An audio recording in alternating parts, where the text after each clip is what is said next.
Won 6 times. You watched his last victory here on Sports Channel America in August. But since that win, Bound has struggled. He's not finished higher than 12th in his last 6 races.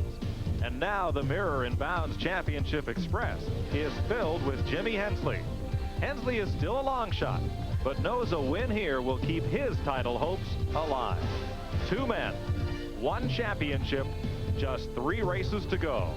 Today's race in New Hampshire could decide it all. Day in New Hampshire, time where the leaf peepers like to drive around the mountains and look at the colors unfold. They won't have time to look at the leaves here in Loudon, New Hampshire. They'll be driving fast around this 1-mile oval as the Busch Grand National drivers square off for 250 miles. Hello, everyone, and welcome. I'm Mike Joy, along with Glenn Jarrett, and we've got a point battle with 3 races left in the season. Absolutely, Mike. A couple of months ago, when we were here in July, we didn't think we would see anything near this close. Chuck Bound looked like a shoe-in, but now he's got a battle on his hands. Let's take a look at Bound's season. We've graphed his best finish as each of the months have progressed, and you see he gets off to a slow start, but really comes on form in April. Well, he does, and that's when the tour went to the short tracks, and that's where Chuck is at his best. His crew, his car, everybody there involved with his operation really loves the short tracks. That's where he built his big points lead, and once at the end of the summer when they stopped at the short tracks, you can see the slide started in August after he won at Rougemont. It's been kind of downhill for him ever since. There are several ways that Bound can clinch the championship over Jimmy Hensley this afternoon. If he can take that 224-point difference and maximize it by winning, and Hensley finishes 40th or lower, Bound will clinch. If Chuck Bound finishes second, and Hensley is one of the first cars to drop out, or if Bound finishes third, he can clinch today. Otherwise, they go on to Rougemont, and finally to Martinsville, Virginia. Let's meet the Busch Grand National point leader on the grid with Dave Sutherland. The Busch Grand National Championship has 3 races left. Chuck Bound, you're starting in 5th position this afternoon. Jimmy Hensley's behind him. What's your strategy for the championship? Well, I think we're just going to do what we've been doing all year long to get the point lead we've gotten, and that's run hard and try to win the race. My Nescafe Classic Pontiac's running pretty good, qualified pretty well. Looking forward to this track. I used to live here in New Hampshire for a few years, have a lot of fans up here, but we need to get to that checkered flag one way or another. But one thing I learned a few years back is you can't win them if you're not running at the end. So we're going to pace ourselves. If we can lead, we'll lead. If we can't, we won't. But we just like to be in contention when it all winds down toward that 250 lap, which is the most important one. Try to have a shot at this thing. Well, Glenn, no matter how well Chuck Bound runs here today, he's got to hear those hoof beats. Oh, absolutely. Jimmy Hensley is going to be right behind him. Jimmy has always been a consistent performer, and one of the things that's gotten him this close to Chuck Bound has been his consistent performance over the past 2 months. He has steadily eaten away at that lead Chuck Bound built over the summer. Here's a look at it at Rougemont, where Bound won. He had 367 points on Hensley. By Richmond, where Bound crashed, it was down to 259, and today 224 points. Here's Jimmy Hensley's season in review.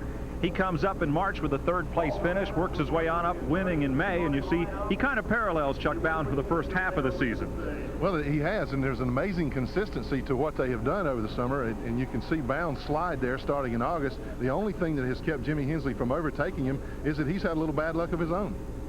So Hensley, though, must perform extremely well here to stay in the chase. And right now, Dave Sutherland is on pit road awaiting the start of this race with Jimmy Hensley. Jimmy Hensley starting deep in the pack today.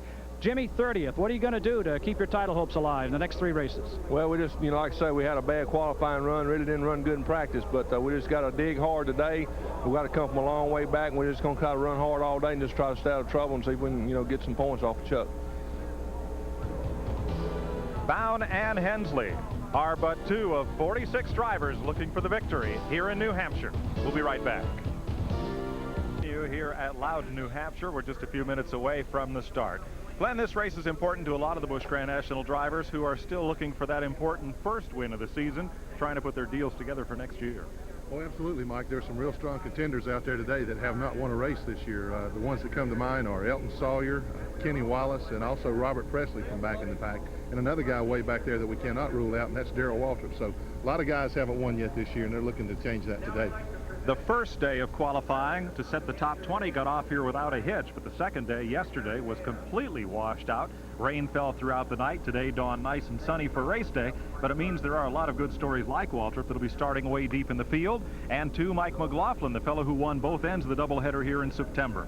But the man who's all smiles this morning, regardless of the weather, is the man starting on the pole. Let's meet him with Dave Sutherland. Ricky Craven twice on the pole now here at New Hampshire. You must feel pretty good about this. What are you going to do to stay in front of these guys? Well, it's a great accomplishment, and you know, it's a little better feeling than the last time we were here in September. Just a class field. What's going to be important here is to use a little bit of, be a little bit conservative at the same time, use some aggression, because these guys are very, very good race car drivers and they're professionals. And with the rain coming down the last few days, it's going to be questionable at the start of the race. And so I'll be a little conservative at the start, but with the television, we want to keep speedy oil change and tune-up on the screen as long as we possibly can. And so look for me to run hard. Ricky Craven's going to work hard and stay in front. Well, it's going to be work to do. There's a look at the great New Hampshire scenery. We'll be back to Loudon, New Hampshire, right after we pause for this regional break. Hampshire International Speedway, the nation's newest super speedway and the first to be built in some 20 years anywhere in the nation. Some fans enjoying the view and trying to get a little camera attention there, saying hi to the folks at home. It's a beautiful racetrack. It was a sleepy little 1.6-mile road race course here in the New Hampshire hills. Played host to AMA Championship motorcycle racing and SCCA sports car racing. Bob Baer, the man who brought Oxford Plains Speedway in Maine to national prominence, bought this facility just over a year ago. He and his brother Dick, former Winston Cup car owner, have transformed it into certainly one of the show places of the sport. Still more to come here, more improvements, perhaps at some point more seats. They have much more parking than they had when we were here in July, as they continue to make this a great racetrack and look to a very promising future. Now it's a 1-mile super speedway oval with a moderate 12-degree banking, still a 1.5-mile road course that runs both inside and outside of the oval facility. Big garage area and a lot of fans here set and ready to go for this great event here today. Ricky Craven up there on the pole, 7th time this year in the Busch North Series that he's been on the pole. This one of several combined races between the North and South Tours. Elton Sawyer holding the honor of the South alongside. Just moments away now from our national anthem. The drivers now are strapped in, crew chiefs at the side of those cars ready to fire them off and send them on their way. Look at Kenny Wallace. He's looking for his first win of the season here today. Wallace squaring off from the 4th position. Honorary starter practicing on the flag stand. There's a look at the front row. Craven in blue, Elton Sawyer in red, and let's go trackside for our national anthem. Guy Rotondo.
Oh, Canada, my home and native land, true patriot love in all thy sons command. With glowing heart we see thee rise, the true North strong and free. And stand on guard, oh Canada, we stand on guard for thee. Oh Canada, glorious and free, we stand on guard, we stand on guard for thee. Oh, Canada, we stand on guard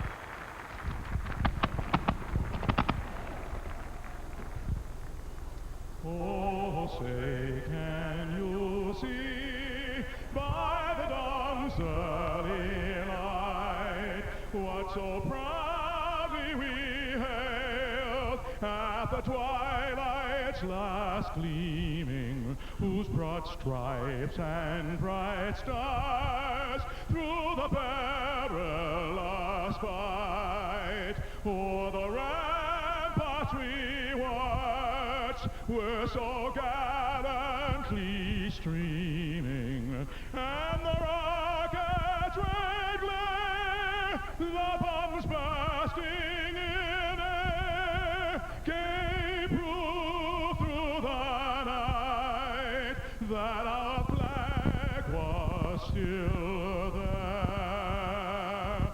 Oh, say does that star-spangled banner yet wave o'er the land of the free and the home of the brave?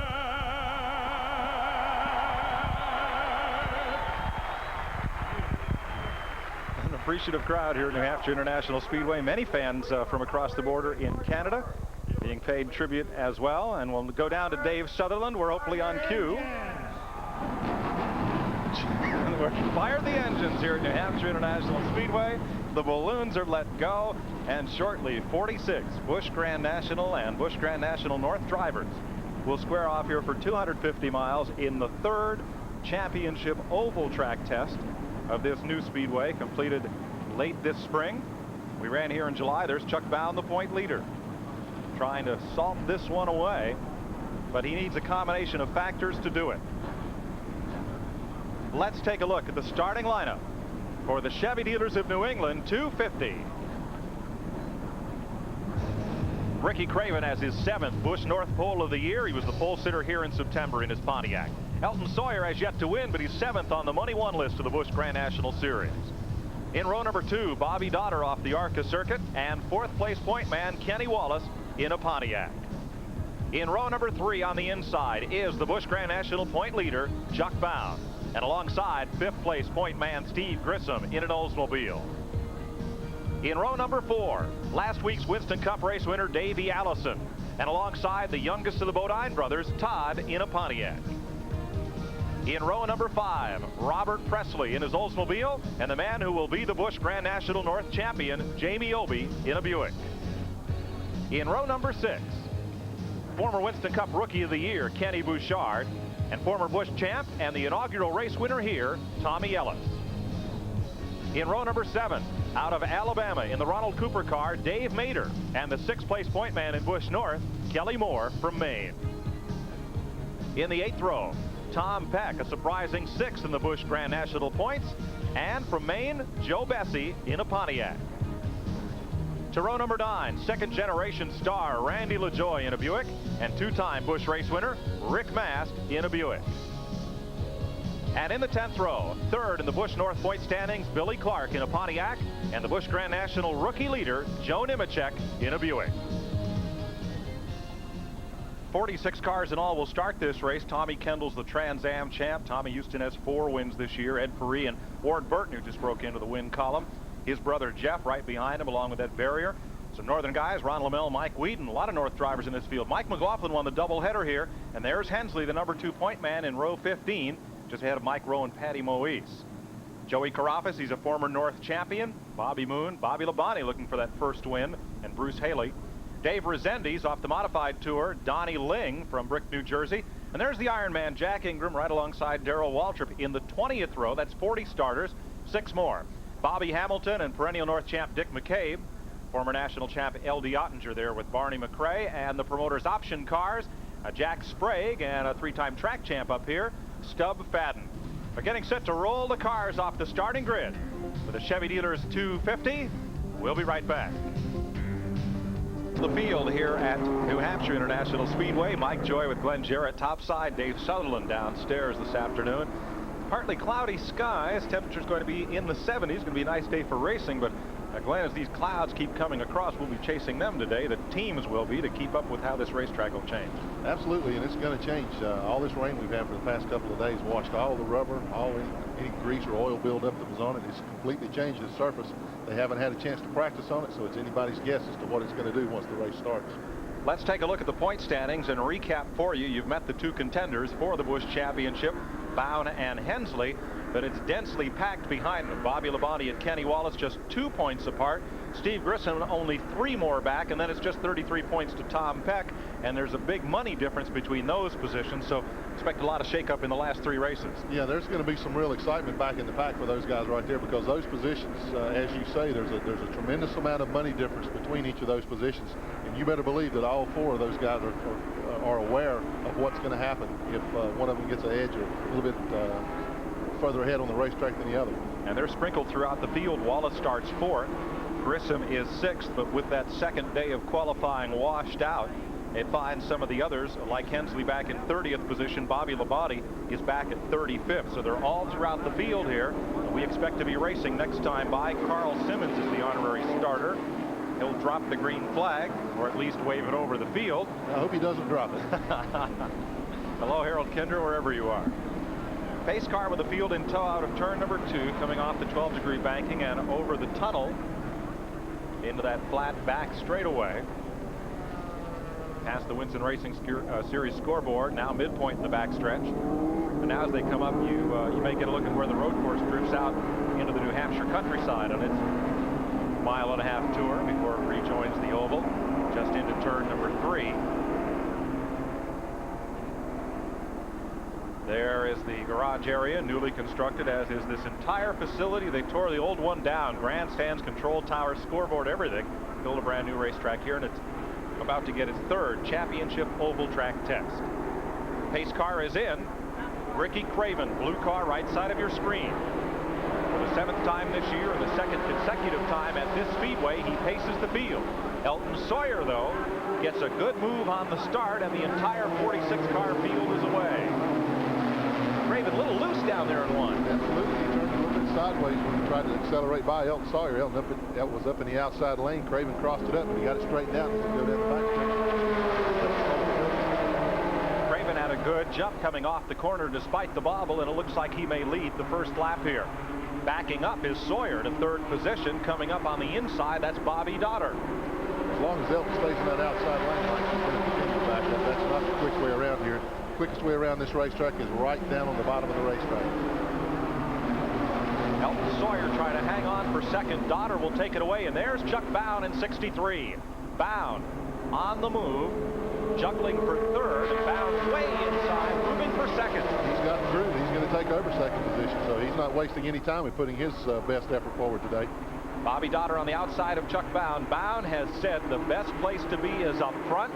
That's where trouble can't find you.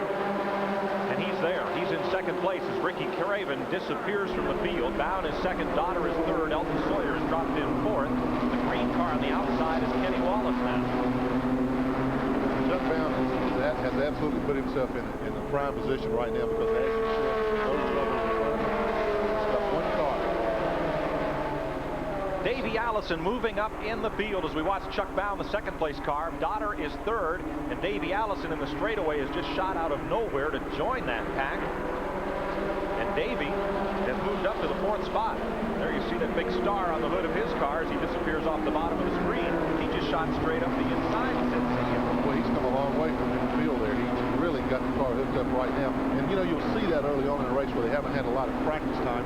One guy might hit on the setup, and early on in the race, he looks like he's the fastest thing on wheels. And generally, that's about what it is. Davey started 7th. He's now up to 4th. Craven, the race leader. Bown is 2nd. Right on his bumper is Bobby Dotter. 4th is Allison. 5th, Kenny Wallace. 6th, Elton Sawyer. And back in 7th, Robert Presley as they go back to turn 1. 4 laps complete. Challenge in 2nd place. Dotter, nothing there. Here's Kenny Wallace. Good battle with Davey Allison. Kenny trying to hang right with Davey and come up to the field. You can see Davey Allison starting the 28th there, carrying the Haviland Texaco star on it. Davey got one of the biggest wins of his career last week at Charlotte in the Winston Cup Series, and now he's looking to make it 2 in a row this week. And you notice he's in a Chevy. He started the season in a Ford in this series. There's the battle for second. Allison's going to be part of it. Dotter taking second from Chuck Bow. Davey then switched to a Buick, now to a Chevrolet. He's in aluminum, that number 28 car. Chuck Bow right in the middle, wants second place back. Trouble in turn 2. That is Presley, I believe, Robert Presley. Spinning, and a second car is in it, sideways on the racetrack, and gets straightened out and squared away. Caution flag is out, but Presley spun it around twice, did a 362 times, got it cranked up going again. The other car that spun was really just to avoid him. There was no contact made with anybody else, so they were really lucky. Presley was running up in the top 10 or 12 positions of the race, and really the whole field went by him as he was sliding down the backstretch. So he's got to feel very, very fortunate, Mike, that nobody made contact with him. So Presley spinning out of turn number 2. Ed Ferree was the car that spun with him, and we're under the first caution of the afternoon. Ricky Craven has led all 6 laps of this race thus far. We're under the first yellow flag. We'll be back to New Hampshire after we pause for this. Irish Angel Dick McCabe out of Kennebunkport, Maine, has made a pit stop, and so too Robert Presley after that double twister out in turn number 2. We're under the first caution of the day. Here we get another look at what happened. You see the black and gold car number 59 of Robert Presley spinning around once. There he goes again, and there comes the car of Ed Ferree. Looks like Ed might have hit the brakes a little too hard coming off the corner there and cost his car. It just turned sideways, then he straightened it back up. These guys are very fortunate, Mike, that nobody made contact with them. They're right in the middle of everything. Ferree especially, he sat sideways there for a good long time in the face of oncoming traffic. He had a real good run here back in July. He did. He ran real well. I think he had some problems late in the race that cost him a high finish position, but he seems to like this racetrack very well.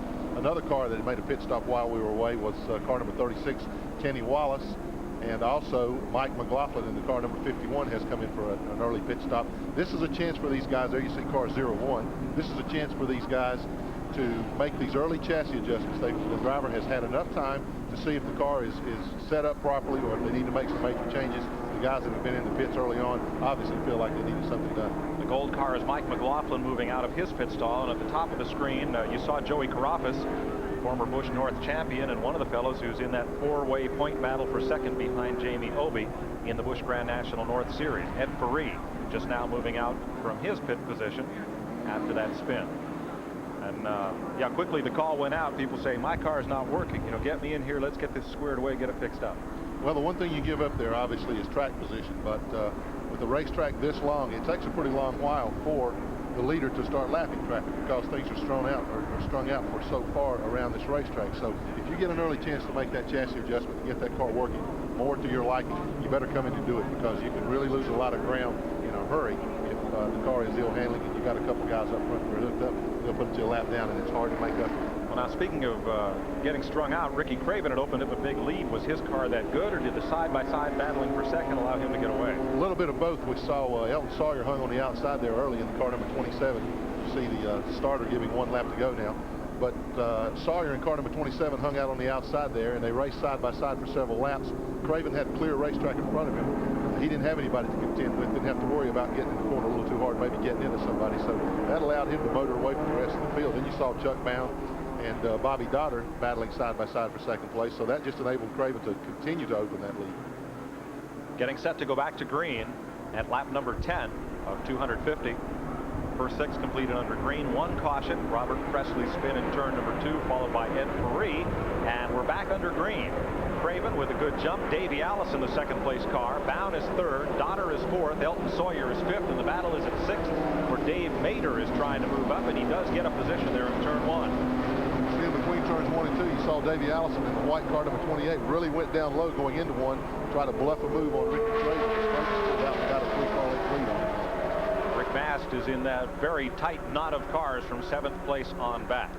Let's go down to Dave Sutherland along pit road. Dave? Davey's coming up real well, Red. What'd you do since practice? Got a quick check to see how Davey's going. Okay, Davey just came up there real fast. What'd you do? Well, Davey said the car feels real good right now.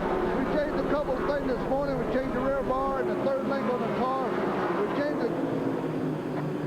We changed the drive shaft on the car. We had a vibration since we got here. We changed transmissions. We finally got the vibration out. He said the car's feeling real good right now. Davey Allison feeling good and staying up front.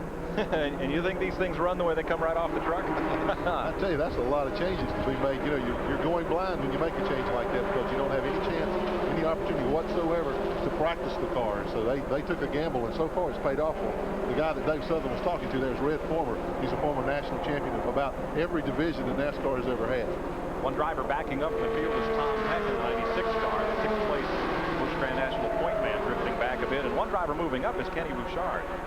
Right just off the right of the screen, Bouchard has made 2 nifty moves, and he's now coming up trying to grab a spot away from the 91 car. And that's Yeah, there's Bouchard right in that pack.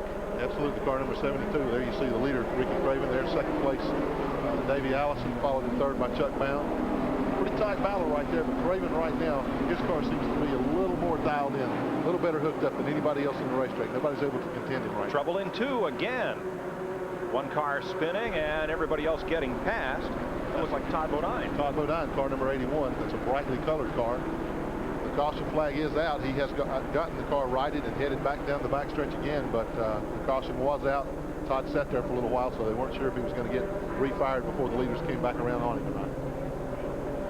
A couple of cars, first Presley and now Bodine, losing it right in the middle between turns 1 and 2 on what is a very flat racetrack for a track of this size. It's a mile and it's banked but 12 degrees. That'd be a nice short track, but when you're at a track of this distance, it makes it a little tougher to find the handle. You know, Mike, this track is laid out to where the banking in each corner is virtually identical, but when we were here in July, we saw more action off turn 2 than we did coming off turn 4, and I have a feeling that it's because the grandstand serves as a backdrop for the cars as they come off the 4th turn, and it's a little more open out there. It looks a little more inviting as they come off the turn 2. There's no background to make you realize that, hey, things are going to tighten up here. And I think the guys tend to get a little more at ease, maybe a little careless as they exit turn 2. And we've already seen 2 guys get in trouble because of that. You see the flag man out at the end of pit lane. The pit lane is closed as they come around that first time. Now he has the green flag out. Excuse me. Pit lane is open on this lap. It's closed first time around to keep the field in order. And the starter is giving them a 1 to go. So pace car beginning to put a little distance on the field. There's the green flag. The pit lane is open this time by. Looks kind of like a rodeo cowboy out there. He's got his little barrel to jump in if things get hectic. One of those 3,200-pound bulls comes charging at him. Todd Bodine in the pit lane, so too Dick McCabe. See Bodine there jacking some wedge into that car. The car evidently a little bit loose and allowed the back end to skate out on him and turn it around, so he's probably hollering at him on the radio, telling him, hey, tighten this thing up. Again, he's got the opportunity to do so. He was at the rear of the field after the spin. It's not going to cost him any track position. He's down and away. And McCabe, likewise, a car not to his liking. He had to take a provisional spot using both these early cautions to fine-tune it along the pit lane. As the pace car looks for pit road, Ricky Craven will be the man on the jump. Right with him, Davey Allison. Chuck Bound is 3rd. Bobby Dotter is 4th. Elton Sawyer in the 5th position. Back under green at lap 16. Davey Allison challenges, almost touches a fender into Ricky Craven. Not quite. Craven from just down the road here in Pembroke, New Hampshire, having a great season, but he's going to lose the lead. Absolutely. Allison has the inside line again, which is the preferred line. Craven had no choice but to back off and let him go. Davey's car seems to work pretty well right after a caution period, so when the tires are cool, he seems to take off. I got a feeling Craven's going to be able to get him back there after the run 6 laps. Bound is 3rd, Dotter 4th, Elton Sawyer in the 5th position. Dave Mader holding on to 6th, doing a good job here. Rick Mast has fought his way up to 7th. Ken Bouchard is 8th. J.B. Obey is 9th. Riding with the leaders. Davey Allison by 2 car lengths. Ricky Craven, Busch North Star in 2nd, and Chuck Bound, the point leader, 3rd. As they come off the 4th turn, you can see how quickly Craven closed the gap between himself and Allison. His car is working a little better as they exit the corners. That's what you got to have on a flat racetrack like this. You got to have a car that's hooked up when you come off the corners. Now Craven continues to hound Allison to try to get that lead back. See him making the move now down on the inside. He got a really good bite. I believe if he goes on in the corner hard, and he does. Allison realizes that that time Craven had the inside line. He let him go. Ricky Craven's car really hooked up well coming off the corners here. He's getting a bite better than anybody else out there right now. This is one of these polite passing tracks. You know, after you, Alfonso, after you, Gaston. If I come off turn 2 on the inside, you got to give it up. Next time by, you get down the inside, I got to give it up. You can change the lead here every lap with 2 cars. That's right, Mike, but it's better polite than put out, because if you come off that, you go into that corner side by side, one of the guys is not going to make it. Kelly Moore off the pace in the back straightaway. One of the Busch North Stars from up in Maine. He'll be coming to pit lane as this battle continues to rage on for the lead, and it's a good one. Craven in the Pontiac, Allison in the Chevrolet, then Bound, Daughter, Mater, Sawyer, and Mass, then Kenny Bouchard and Jamie Obey, who will be the Busch North champion. The thing about these early cautions, Mike, it has kept the field pretty well close together. They're not too strung out. We see about the first 6, 8, 10 cars now, with Joe Nemechek being the 10th place car in front of 87. They have started to put some distance on the rest of the field. You're looking at Ricky Craven, car number 25, in second place, Davey Allison. There you see Chuck Bound come into the picture. Those 3 cars have run up front since the beginning of this race. We've seen some jockeying back and forth in the back of the pack, but right now, Craven seems to have things going pretty well his way. Kelly Moore on pit road for left side tires. Dick McKay still running but off the pace. Let's go to pit road. Dickie Claremont, it looks like Ricky seems to have his start after a couple of laps. How's he going to handle Davey Allison? Well, my plan right now, he wants to run up front as much as he can at a pretty decent pace. And if he thinks that he can run in front of Davey, he's going to. If Davey starts getting faster and pushing him, he'll probably let him get by and try to follow him. But we want to run up front as much as we can today, because in the middle of the pack, I think it's going to be a lot of trouble for the days over. Okay, they're going to run up front and stay out of trouble. And that's where Craven is right now. He is up front and out of trouble. Right with him. Chuck Bound.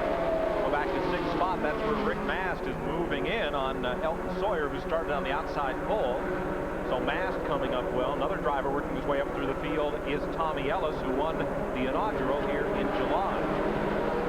See car number 22, Mast, really putting some heat on the 27 of Elton Sawyer. Mast is another one of the drivers, Mike, that really grew up, cut his teeth on flat oval racetracks, and he really likes this place. He ran well here back last summer, had some trouble, but he can get his car hooked up better on a racetrack like this than probably about 90-95% of the field. So this place is definitely to his liking. He's had a lot of success in this series, trying to forge himself a Winston Cup career. Mast with 2 victories on the Busch Series this year. He is 12th in the point standing. Qualified 18th and has moved up well into the top 10. Right behind him, Jamie Obey is the man who will be the Busch North champion in the 41 car. The Lake Quarry Inn automobile. It's snowmobiling headquarters, Vermont, pretty much. Some good battles toward the back of the pack as we watch Rick Mast chasing down Elton Sawyer. 6th and 7th place at stake here. Up front, there's Ricky Craven, Davey Allison, and Mast now beginning to feel the pressure from Obey as they come down the front straightaway. I think Rick slipped a little bit there in turn 3, and looked like the car kicked sideways a little bit on him, and enabled Elton Sawyer to open up about a 3 or 4 car length lead over in their battle for 6th position there. But keep an eye on that car 22. He'll be right back up there before very long. Getting lapped by the race leader as they go to turn number 3. Saw McCabe come out of the pits after that last caution. He didn't get out to catch up to the rear of the pack as he would have liked to. Spent a little longer in the pits than what he wanted, and now the car just doesn't seem to be handling very well for him. He's going to get a lap down. So the change they made apparently was not to the liking of the bait fisherman from Kennebunkport. Craven and Allison work on by, keeping close tabs on one another. Now, do you think Davey is letting Ricky Craven lead? Would he be in front if he could? Well, I think they both realize that their cars are hooked up pretty well right now. Obviously, Davey would like to lead if at all possible, but I think it would take some chances on his part to get by Ricky Craven. It's too early in the race to take those kind of chances. They're still feeling their cars out. That's 1st and 2nd. Here's 4th and 5th. Bobby Daughter in 08. Dave Mater in 56. Just ahead of the battle involving Elton Sawyer. Dave Mater took over the controls of car number 56 about halfway through this season. has done an extremely good job in the car since then, and he's got a real strong run going right now. I think he started in the 13th position. He's already moved up battling for the 5th position with Bobby Dotter. So Mater is giving this car a good ride. I think that team is going to be one to be reckoned with in the near future. Mater working well, trying to sneak underneath Dotter there. Nothing at turn number 2. And one car, Billy Clark, slowing on the front straightaway, and he almost got collected by Robert Presley. There is Clark in the Skoll car, fighting for second place in the Busch North standings. It's like that car just shut off. And I think he lost power. I saw him as he came off 4. The car came way out to the outside and just died on him, and he had to get back down to the inside before somebody ran over him. Tough luck for Billy Clark early on in the race. That's really going to hurt his chances to capture that second place finish in the Busch North standings. He came in here 3rd in the point standings, battling Mike Rowe, Joey Carafas. No caution as Clark will try to limp it around back to pit lane. You see the leaders again there, and you can see a little bit of a lead that Craven has opened up. He's very, very consistent. Like his crew chief said, he wants to run out front if at all possible. He's not going to push the car. As long as he can do it comfortably, that's where he's going to stay. So Clark has limped in, coming down the road course into the pit area. So with 30 laps complete, Ricky Craven has the lead here at New Hampshire International Speedway. Davey Allison second, and now we get the caution. 2 cars are in the wall at turn 4. Coming out of turn 4, 2 cars are in it hard.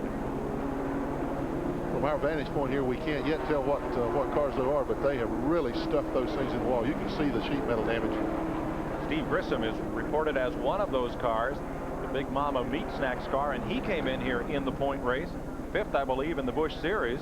Is that Tommy Houston, car number 6? Yeah, that's car number 6. That's tough too, because Houston was involved in that battle for 2nd, 3rd, 4th, and 5th. That's what happens when you start back in the pack. Let's have another look, see what we have of it.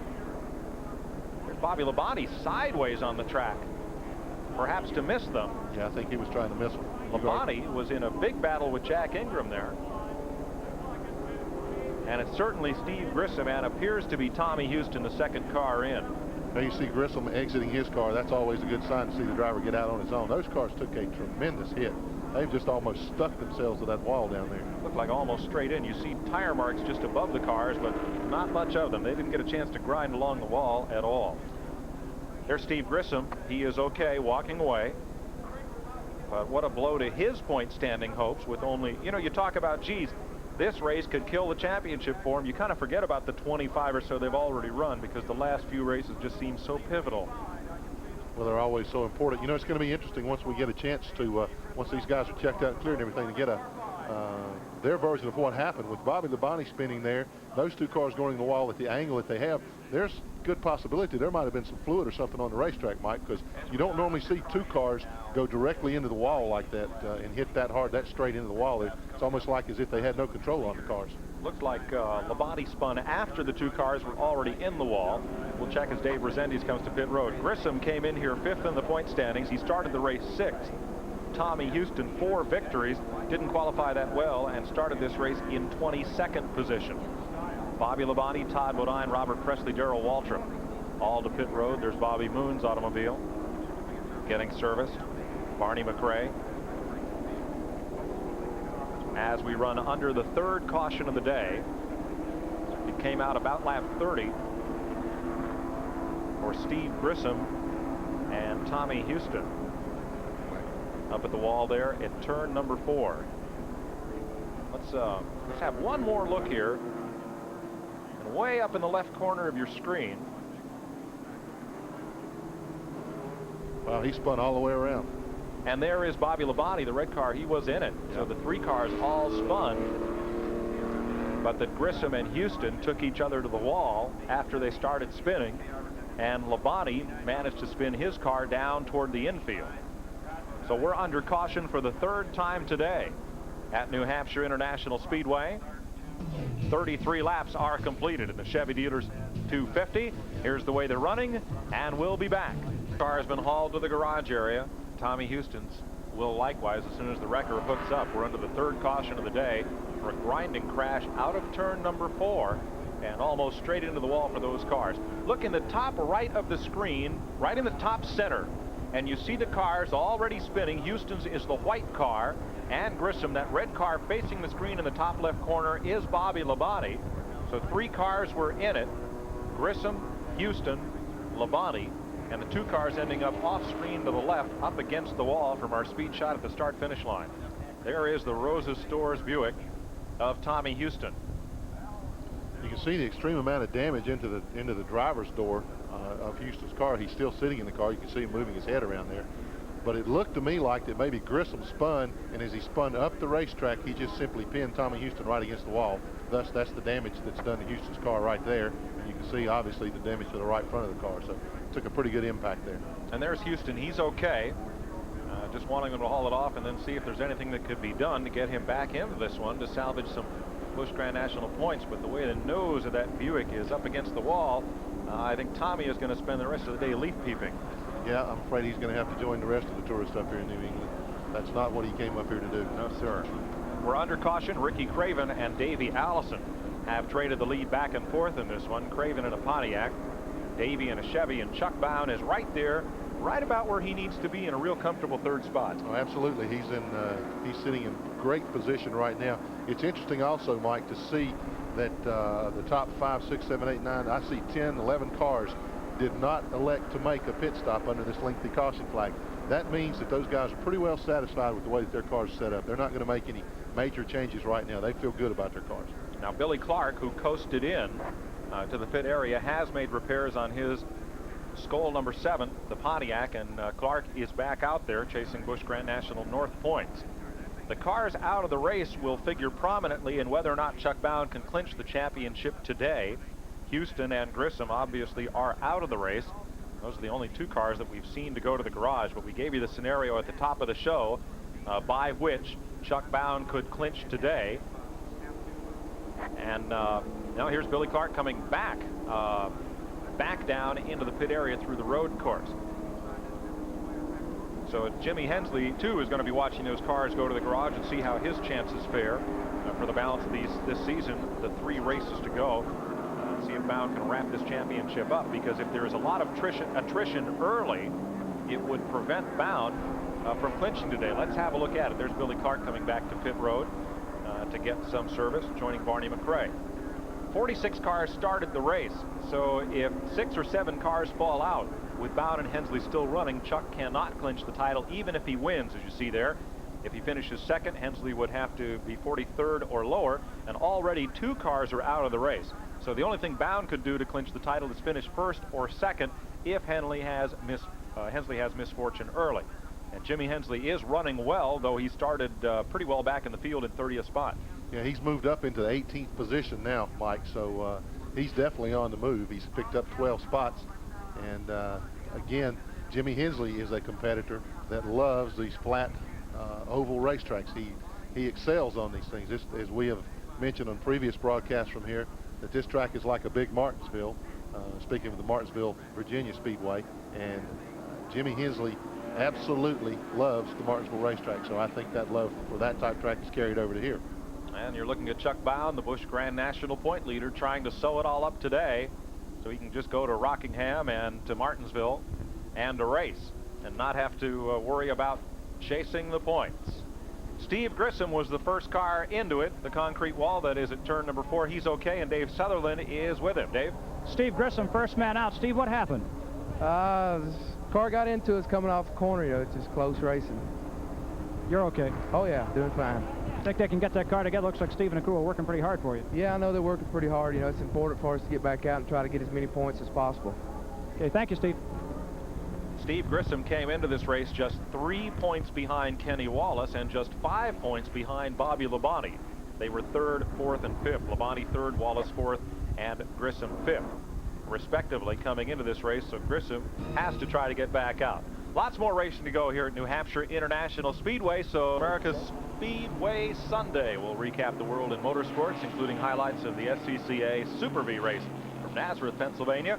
Derek Cope will be the studio guest. You'll be able to call in your questions. The Daytona 500 winner tonight at 7:30 Eastern, 4:30 Pacific, live on Sports Channel America. Here at Loudon, New Hampshire, we're set to go back to green flag racing. Ricky Craven on the point, Davey Allison, Chuck Bown, Bobby Dotter, and Dave Mader. Dick McCabe is the car on the outside of Craven trying to get a lap back. Mike, we want to pass this word along too. Keith Barnwell, the spotter for Tommy Houston, stopped by the booth while we were away on break there and has verified that Tommy Houston is okay. He took a pretty hard lick, but for all his fans back in the North Carolina area, he is okay. Good news. McCabe on the outside trying to get a lap back as Craven brings them down for the restart. Mater on the inside, Allison to the inside. Davey stuck it right down there, but he'll be rewarded only with second spot. 47 is Kelly Moore trying to come from laps down. No luck for Moore as he's lined up third in line as they go down the back straightaway. Rick Mann trying to move up, couldn't gain any ground on the restart. Yes, he did. He got a spot, and he's right behind Bobby Donner. Yeah, Mast again is on the move in that car. Davey Allison looked like he was going to be able to overtake Ricky Craven. Craven's car didn't really take off as fast as he wanted it to. Allison got down the inside of him, but again, Craven's superior handling has enabled him to pull away to about a 5 or 6 car length lead. Keep in mind that the Busch Grand National North drivers have run 2 races on this track. The July race we saw in Sports Channel America won by Tommy Ellis and yesterday.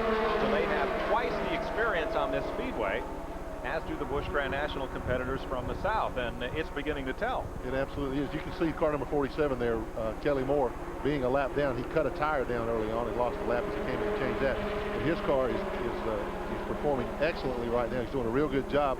He's probably about the second quickest car on the track. I think he can pass Davey Allison once he gets right in the right position. Dave Mater underneath Kelly Moore. Mater on the lead lap. Leads his calling car to the left rear quarter panel, trying to move up and down as the leader. Jack Ingram has made a pit stop under green and gone 1 lap down.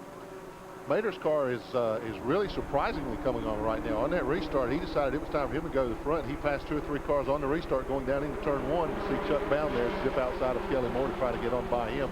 Chuck didn't want to let too many cars get between he and leader Ricky Craven.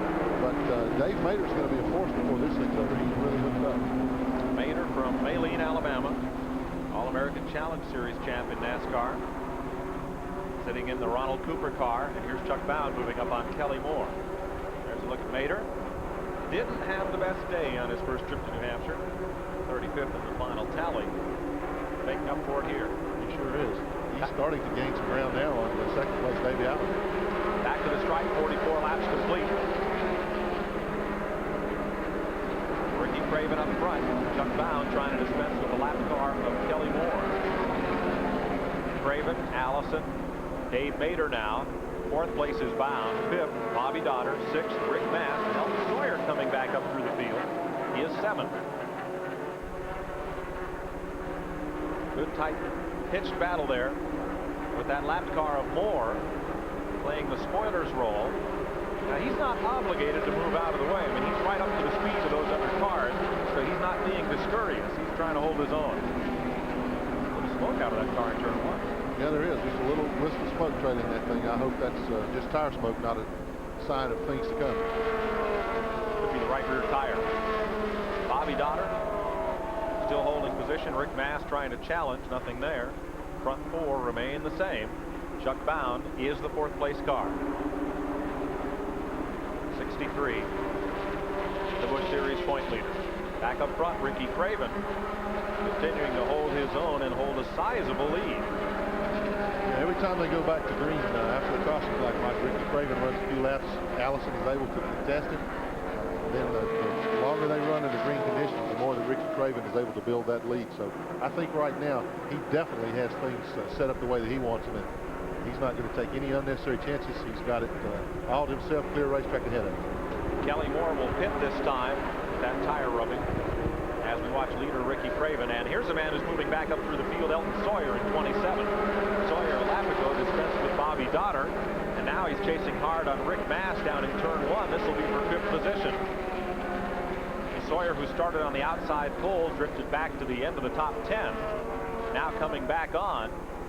And right behind Sawyer, Donner has his hands full with Ken Bouchard. But this is a good battle here as Elton Sawyer tries to come back up. There's a look at Donner in that white and orange car and the nose of Kenny Bouchard's car in blue and white right with him. Tom Peck has a piece of that one. His car has come back on. And Tommy Ellis right behind Tom Peck. That's quite a group. Something's going to happen here. Yeah, there's a lot of close quarters racing going on right there. The first 4 cars on the racetrack, the leader, Ricky Craven, second place Davey Allison, third Dave Mader, and fourth Chuck Bound have pulled off and left this pack of cars. But after you get back to fifth on back, there's about 20 race cars running nose to tail. There's some awfully exciting action going on right there. And I think you're going to see some bumps and bangs, possibly some spins before all these positions are settled. Mast is fifth, Sawyer is sixth, Donner seventh, Bouchard is eighth in that pack of cars, and then Tommy Ellis. Let's go to Dave Sutherland. Tommy Houston was the second car involved in that turn 4 accident. Tommy, what happened? Well, Steve Grissom spun up there, and I was on the outside, and there was a lot of cars below me, and I knew my only chance was to go between him and the wall, and his car moved up across the racetrack and pinched me into the outside wall. And when there's no place to go, there's no place to go. Well, if you race, you're going to wreck sooner or later, so it just happens, and it had to be awful early, and the Rosa Store Buick died of the race. Tommy Houston is out of it here. Tough break for the four-time race winner. Meanwhile, at turn 2, Joe Bessie's car has rolled to a stop, and caution will fly for the fourth time today at lap 51. Bessie's car stopping just over the tunnel, couldn't quite make it to the safety of the infield, and Ricky Craven will slow them down. There's a look at Joe Bessie. Won a couple races last year on the Busch North Tour. He's out of Scarborough, Maine. I tell you, Mike, the first 4 cars did not want to see that caution flag. They had built up a tremendous lead over the rest of the field. The rest of the field, after starting at position number 5, they were all involved in position battles for themselves, and that enabled those first 4 to continue to put distance on them. So they didn't want to see this caution. It's going to bunch things up again. Randy LaJoie caught in the pits on that one, comes out, and pit road now closed until the pace car gets the whole field in line. Craven the leader, Allison second, Dave Mader third, Chuck Bound is fourth, fifth is Rick Mast, sixth Elton Sawyer, seventh Bobby Donner. Now pit road opens up. Eighth is Kenny Bouchard, ninth is Tom Peck, Tommy Ellis is 10th, Joe Nemechek, the leading rookie, is 11th, Jamie Obey, the Busch North point leader. This is the final race for the Busch North Tour today. He'll be crowned champion. He's the 12th place car right now. So with caution out for the 4th time today, Bouchard comes to pit lane, and we'll be back to the New Hampshire International Speedway in the Chevy Dealers of New England 250 right after we pause for this. Back in New Hampshire International Speedway, Randy LaJoie's car out of Norwalk, Connecticut has rolled to a halt after he made a pit stop at the start of this caution. They'll get him refired and back around to pit lane. Time for our Quaker State 50 lap summary, brought to you by Quaker State Motor Oil. The big Q is One Tough Motor Oil. Ricky Craven, the leader at 50 laps. Average speed, a disappointing 74.6 miles per hour. 2 lead changes between Craven and Davey Allison. We had then 3 and now 4 caution flags, 16 laps in that total building. You recall we were here in July and tied a NASCAR record, actually set it on the last lap, had the 50 caution for most caution flags in a Busch Grand National race, and we're hoping not to live up to that reputation again today. But it's been slow going. Good racing when it's been green, but the race punctuated by the 3 cautions. Yeah, Mike, I want to, we're getting ready to go back to green in one more lap. We're starting to give them the signal there. You see leader Ricky Craven coming by. Take the 1 lap to go signal. Again, the leaders stayed out on the racetrack. That tells us that their cars are performing satisfactorily. They don't want to make any changes. But while we were away, we did notice that Robert Presley, Ken Bouchard, who was running in the top 10, Ward Burton, Bobby Moon, Dave Resendez, and notably Darrell Waltrip all made pit stops to make chassis adjustments on their cars. So those guys weren't finding things to their liking. We see now Bobby Moon, car number 85, coming back into the pits. But this gives them the chance to adjust those cars without much loss of track position, because we are in the caution flag. So right now, top 10 or 12 positions, guys are pretty well satisfied. We'll also note that Tommy Ellis, who won the inaugural event here back in July, has worked his way into the top 10, so he's going to be a force before long. And Glenn, when you've got a 46-car field, track position becomes real important. Absolutely, particularly on a long, flat racetrack like this is. And I want to say something else, too. We've seen a lot of cars stall and stop. You don't see that much on the high banked ovals. This racetrack is so flat that the cars don't have enough coasting speed. They can't coast through the high bank corners if something goes wrong to get back to the pits. So that's why so many of them stop on the racetrack. Green flag at lap 55. We're back under green. Jack Ingram on the left of your screen trying to get a lap back from Ricky Craven, but nobody's been getting anything off Ricky Craven today. Davey Allison second. Ingram hung on the outside. It's all smoke and dust. That's all Craven's been leading. coming up on the inside is Dave Mader. Mader coming up. Battle Jack Ingram, and Davey Allison wants the lead. No thank you. Craven found a way to shut him off. Yeah, he did. I think Davey realized that was not a position he wanted to put himself in going in that deeply. And this early in the race. Right. With the whole field behind him. Yes, 55 laps. Craven in blue, Allison in white. Dave Mader, now the third place car, having a very strong run. And coming up to challenge. Rick Mast has fought his way to fourth. Out of that restart, Chuck Bown is fifth. Sixth is Elton Sawyer. Seventh is Tom Peck. Tommy Ellis scrambling for eighth with Bobby Daughter. Joe Nemechek 10th. See the distance between leader Ricky Craven and Davey Allison there, and also coming into the picture here very shortly, you'll see Dave Mader, Rick Mast, car number 22, putting a lot of pressure on him. You can see him nose to tail, the third and fourth car in line here. So a lot of good battles going on right now. With the caution flag, it gave everybody a chance to regroup, kind of bunch up behind the leaders. It's going to be real interesting to see if Mader in 56 and Mast in 22 can stay up with the leaders. So far, on extended green flag runs, Craven and Allison have been able to pull away from the field. Stretching it out, Ricky Craven just a little bit. Here's the man who's been really pounding his way up through the field, and that's Tommy Ellis. He's taking Joe Nemechek in the 87 car along with him. And Ellis, who won here in July, is marching on the front of the field. He took the restart back about 9th position. Now he is gaining a spot at a time, moving up on Tom Peck. They disposed of Bobby Daughter, so that will move him up to 8th. And Ellis now just 2 car lengths back of Tom Peck as they come into turn 3. You know, Mike, back in July when Tommy Ellis won here, he came from a lap down, so starting back in the pack is nothing to him. He made up a lap here and won the race, so having to take over 15, 18, 20 positions to make that up, that doesn't seem like much of a chore to him. Ellis currently 8th. Tom Peck, the 96 car out of Maryland, is 7th. Peck's had a good, strong, steady season. He's up in the point standings. He's 6th overall on the season. Having quite a year, but Tommy Ellis is going to put the heat to him here in a second. Tom Peck, and there you see Ellis make that move down to the inside as they go into turn 3, but Peck was able to hold him off that time. I don't think that Peck will be able to hold Ellis off for very long. In fact, Tommy's nudging him a little bit as they come off the 4th turn, so he's in a hurry. When you get out of that straightaway, you got your mirror all full of goo-goo. Are you gonna be in that guy's way? No, particularly when that guy driving that goo-goo car is Tommy Ellis. You don't want to be in his way at any time. He's one tough competitor. Peck's car seems to be a little stronger down the straightaway. He seems to be able to pull away, but as I say that, Ellis pulled right up under him. I believe Tommy's going to get the position. Nemechek right with him. Good move by Joe Nemechek. And a smart rookie driver. He's the leading rookie on the tour, and he knows that Tommy's bulldozer has a wide blade, and he's just going to follow it right up through. Absolutely. Ellis had already moved Peck to the outside. It opened the door for Nemechek to just dive right in under and try to take position in there. He's getting it. I say that respectfully with respect to Tommy Ellis. But you saw how much longer it took Nemechek to make that move than it did Ellis. Ellis got under, made the pass, and he's gone.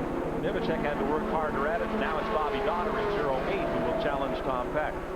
This just accentuates, Mike, what we're talking about, how the groove is on the bottom of the racetrack. Once a guy gets hung out on the outside like that, it seems like everybody in line behind him can drive right by him because he just simply doesn't get enough of a bite up on the outside of the racetrack. Peck did a good job there in holding Bobby Daughter off for that position. The only thing missing is the cement in the bottom lane and the boxwood and azaleas, or we'd be at Martinsville. That's right. Good battle for second spot. There you see Davey Allison and Dave Mader. They've been going at it. You see Mader has the heat from Rick Mast. Yeah, he can't tarry too long because Rick Mast is going to put some pressure on him. Allison's car seems to be slowing just a little. Ricky Craven has pulled off to a pretty sizable lead right now, so Allison may be getting just a tiny bit loose. Mader looking underneath, just below the white line. Nope, not that time. Mader's car's not loose. He turned that thing down below the bottom line on the racetrack. He took it down on the apron and didn't break back. But that apron is a little flatter than up on the racetrack, so Davey knows if he can run Mader down there to the bottom of the racetrack, I don't see how Mader could get a jump off the corner and get any bite from down that low. No, it's awfully tough to do, particularly with the way you have to slow down in the middle of these turns here. 64 laps go up on the board, 1/4 distance. Here at Loudon, New Hampshire, Randy LaJoie's car is in the garage, joining Steve Grissom and Tommy Houston. The battle you're watching is for second place. Davey Allison in a Chevrolet. Running in second, Dave Mader, driving 56. A Buick is third. Ricky Craven, meanwhile, well, he's paid his hotel bill and checked out. There he goes in that blue Pontiac. Rick Mast, 4th place car, bottom of your screen. As Mater keeps close tabs on Allison for 2nd. And you're seeing some of the new Alabama gang. That's right. You know, Red Farmer's here as Davy's crew chief. Davy's dad, Bobby, now a car owner. And it's Davy, Hut Strickland, and fellows like Dave Mater, Steve Grissom, who are the new Alabama gang. It's interesting to watch Mater as he follows Davy Allison around the racetrack. He really seems to get through turns 1 and 2 really well. You can see the interval between 1st and 2nd there. Craven continues to put distance on the field, and as Allison is battling with Dave Mater for his 2nd spot, that enables Craven to add to that lead, because when you're racing your car side by side like they're doing right now, you can't go around the racetrack as quickly as you can in single file. Mater's got him as he goes to turn 3. Dave Mater makes the move. He kept chewing away at Davy Allison's rear bumper, and he got him in what may be the most vulnerable spot on this racetrack. Down the back straightaway, slip underneath in the draft, and take the groove away at turn number 3. So Mater now 2nd. Let's see if he can do anything with Ricky Craven's lead. You know, Mike, that passing that we see taking place in turn 3 is actually set up as the cars come off of turn 2. If a guy gets a good bite coming off of turn 2, he gets the RPMs up quicker, so therefore he's able to run down the backstretch a little quicker and make that move as they dive into turn 3. Hey, let me show you how important points are on this tour. There is Steve Grissom, whose car was all wadded up in the wall. Sure looks better going than coming. It's sort of like a NASCAR modified. Without its nose, but they got it straight enough so he could run. Remember, he came in here just 3 points out of 4th place in the Busch Grand National standings. I don't think that nose will take too much banging. No, he certainly doesn't want to meet with any other cars at all this afternoon. Hey, but he's out there. So take Grissom off the garage list. Randy LaJoie and Tommy Houston, the 2 cars that are out of the race. 2nd, 3rd, and 4th, we're watching Dave Mater pull away from Davy Allison. Yeah, I thought that Davy was holding up there. In fact, it's not going to be too long before Mast is able to get by Allison. Davy's car is not hooking up, coming off the corners like it was before. 3rd and 4th place is the battle, Davy Allison and Rick Mast. The NASCAR Busch Grand National Series will able to pull away from him also. Davy's having a lot of trouble getting that car off the turns right now, so I think on the next pit stop you'll definitely see him take advantage of it and make some changes. So Rick Mast currently 3rd, Davy Allison 4th, Chuck Bown is 5th, Elton Sawyer 6th, 7th is Tommy Ellis, 8th Joe Nemechek, 9th is Tom Peck, and 10th is Jamie Obey at 74 laps. Mike, the car we haven't mentioned, the guy that we have kind of overlooked today, Bobby Hamilton, in car number 8, took his car into the garage area on lap number 71, so he was another contender from back in the pack that we were looking for strong things from, but just not to be today. And as he came out of the garage area, Billy Clark brought the number 7 Skull Bandit back out onto the racetrack. Dave Mater at 56 is closing right on the leader as Craven has to deal with lap traffic in the form of Barney McRae, Motion Racing Buick. So McRae gives way. Dave Mater, though, is on the charge. He's closed right up on the race leader. Let's go to the Dave Mater pit. Bruce Page, can he get by Craven now? I couldn't hear you. Can he get by Craven? He says the car feels real good. Matter of fact, he just passed Craven. He said the car feels real good. Last time we were here, we had a good run. And on lap 203, we dropped the engine. Maybe with Lady Luck on our side a little bit. We still got a long race. Maybe we can have a little better day. Long way to go, but a race to get after. You remember stuff like that, lap 203, we dropped the engine. Not just, you know, we dropped the engine, but boy, lap 203, that's the one that got us. Mike, if you're running well, you remember every lap of every race. If you're having problems, you just forget it all. That's it. What enabled Mater to make that pass, here we're going to take a look at this pass that he made to take over the lead. You're going to see the car number 25 of Craven get awfully loose down in the middle of turns 2 and 3. You can see the back end already hanging out on the car. And watch how quickly Mater is able to take advantage of this slide. You see the car's turning right there. Dave just accelerates right by him. No contest from Ricky Craven whatsoever. He went in the corner a little hard. Chuck Bown is on pit road, and the hood is up on the Busch Grand National point leader. Dave Sutherland is there. They're working on the engine. The hood is up. It looks like they're trying to work on the alternator. And there's a little smoke coming off the right bank as well as they work underneath. They keep that hood up. Chuck is sitting patiently in the car, and I think they may have a little bit more problem than we expected. Chuck has gone a lap down. There's an Escapade Pontiac, one wheel mark along the side. like fan belt, water pump alternator work. Yeah, it's down on the front of the engine. Can't tell really what it is right now. We'll be able to get word after they get There's the checked out belt, there. power steering belt. Yep. It's either lost the steering belt or possibly, I would imagine that might be the oil pump belt. The power steering belt's not going to put him out. They're not going to take the chances on losing that much Trouble time. in 3. Kenny Wallace goes up in smoke in turn number 3 as Chuck Bound sits on pit road. So Wallace will coast in. There was a big plume of smoke as he entered turn 3. Did not look like he put anything down on the racetrack, so we'll stay green. But Kenny Wallace is going to make that hard left turn. No, he's not. He's staying on pit lane. But judging from the volume of smoke that came out of that car, doubt that the Cox wood treating crew can do much for him. Well, I'm sure that Kenny is hopeful that it was possibly an oil line blew off, something like that, but there wasn't a tremendous amount of smoke coming out of that car. Eddie Rabbit sang here in pre-race to the fans. Despite all the downpour of 2 days, he did sing "I Love a Rainy Night," but he made well, there's a little bit of electrical from Chuck Bound's car. Eddie may need to write a new song called "Don't Bring Your Points to New Hampshire." Kenny Wallace, 4th by just 3 points going into this race. His car is up in the air as they look over the left side of the engine and underneath. Steve Grissom, who came in here 5th in the points, crashed with Tommy Houston. He's now back out of the garage and limping around the track. Bobby Labonte spun as part of that incident, and we get a yellow flag up in turns 1 and 2. A car is stopped. That's number 91. That's Ward Burton's car. The Texas Pete Hot Sauce Chevrolet. He has made contact with the wall. You can see the lower left rear portion of the car hanging down the racetrack there. So he backed it into the wall. This is a good break for Chuck Bound. Unfortunately, he's still sitting on pit road, but at least now they're under caution and they're not making laps up on him as quickly as what they were in the green conditions. So they've got a real serious problem down there. 5th caution of the afternoon. Ward Burton making, yeah, I'd say that's contact. Minimal. Whacked it pretty good. Hard to tell the way the front wheels are pointed if the rear end is bent, but he sure got the left rear corner of it. Had a fine run at Charlotte Motor Speedway, running in the top 3 for a good portion of that race last Saturday. And came out of it with a good solid top 10 finish. Mike, we've been 82 laps on the racetrack now. I think we're going to see everybody coming into the pits. The pit lane is closed right now until everybody has a chance to go by. You'll see the green flag at the end of pit road now to open up the pits. I think we're going to see all the leaders come in to make these adjustments. Craven's car, which was hooked up so well early on, now seems to have lost the handle just a little bit. So I think you're going to see all the leaders come into pits now for tire changes, gasoline, and chassis adjustments. Well, let's see if they open pit road. It is. Pit lane is open. There's the official with the green flag, and here they come, led by Dave Mader. The Speedway Motorsports crew will go to work on his automobile.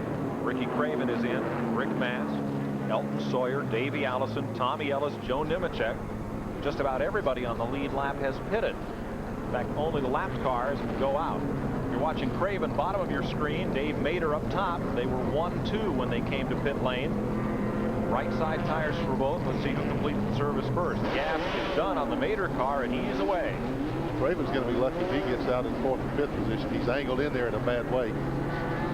Well, the Busch North drivers and teams don't run as many long-distance races with the frequent pit stops as the Busch Grand National cars You do. can see on the bottom of the screen there how Ricky Craven's car is angled into the pits in the wrong direction. Look, he almost hit that car. In fact, he did nudge him. Ricky Craven lost a good 10 to 15 positions on that pit stop interchange. That's how critical pit stops are. And we'll see what it means to track position. There's Craven going out. One driver who really got caught on track position was Kenny Bouchard, who pitted on the last caution, and he's still not halfway back up through the field after taking the restart at the back. We're at New Hampshire International Speedway. 83 laps complete in the Chevy Dealers 250. The afternoon here at New Hampshire for Ward Burton's crash at turn number 1. Darrell Waltrip's crew, Eddie Jones, continues to work under the hood of his Exxon Chevrolet. He's gone a lap down on pit road. Robert Presley pitting. Everybody else has made routine stops at the 85 lap mark. Kenny Wallace's car has been pushed to the garage area, and Ward Burton's car has been towed there. How is the Busch Grand National point leader faring? Let's check in his pit with Dave Sutherland. Chuck, you've had some bad luck. What's happening? Well, we've lost a water pump belt off the engine. They're trying to fix it as fast as they can. We're going to get back out there and race. That's it. He's lost a water pump, and they're working on it with a whole bunch of belts on the front hood. They've lost some parts, so they'll have it ready. Okay, Glenn, you own a car dealership. What's a water pump belt cost? Well, it's a little different on the passenger car than what it is on these cars, but right now it's the price tag on that thing could be well up into the hundreds of thousands of dollars. It causes him to lose much more of that point lead. That's awfully tough to take, because that's something that might break one time in 2 or 3 years of racing. Today's the day. There's the crew trying to get that back in. There's a lot of plumbing under this. This is not like your street car, you know, where the fan belt comes on, you just loosen the alternator and put one back on. Exactly. And another thing about it too, these cars, you're looking at engine oil temperatures of 270, 280 degrees, water temperature close to 200 degrees. It's awfully hot working under that hood, so you got to give a call out for those crew guys who are willing to stick their bare arms down in there, and you know they're getting burned. But first thing that they want to do is get that car out. Of course, the possibility is those guys are just crazy. So. Well, they're here. Yeah. Mike Rowe of Maine has picked up the lead in this race. He's from Auburn, Maine, in the O'Connor GMC machine. He is one of the drivers who can finish second in the Busch Grand National North points. His number 15 car has the lead. Now, Kenny Bouchard, we told you about how long it took him to get up through the field after stopping on the last caution. He didn't come in, so he's the second place car. Bobby Moon is up there in third. The cars on the inside are on the lead lap as we set to go back to green. Here comes Dave Mader in the red car on the inside of your screen. He wants to go all the way to first before the first turn. He's going to get second. What a move. That's just great racing by Dave Mader. Terrific start. Yeah, now you see Rick Mast is right behind him, hanging on the third place. Rick Mast came right with him. Mast is third. Bobby Moon is fourth. Bouchard got jumped back to fifth. Trouble in the backstretch. Bodine. Todd Bodine got hooked up with Elton Sawyer, and Bodine ended up spinning the long way down into the fence. They'll race to the caution flag. No, excuse me, they won't. We are staying green. My mistake. The starter had the caution flag in hand, but did not wave it. Bodine's car shows no chance of restarting now that he is mired in the sand. But as it looked like, the observers for NASCAR, Bodine's car was moving, and it looked like he might get away. So there was no caution flag. Now the caution comes out. So good call there by Robert Black and his Busch Grand National officials. If Bodine, while Bodine was moving, they said, well, we don't need this caution. Then when he got stuck in the sand, they tossed it at lap 89, sixth caution of the day. Todd Bodine spinning in the back straightaway and ending up against the fence. Let's have another look at it. Well, you can see the cars all jumbled up there, bunched up after the restart, very, very tight. You see Bodine was up high. He got tagged by somebody, came right down across the racetrack, goes slamming into the guardrail. He hit that thing hard, but you can see the guardrail give.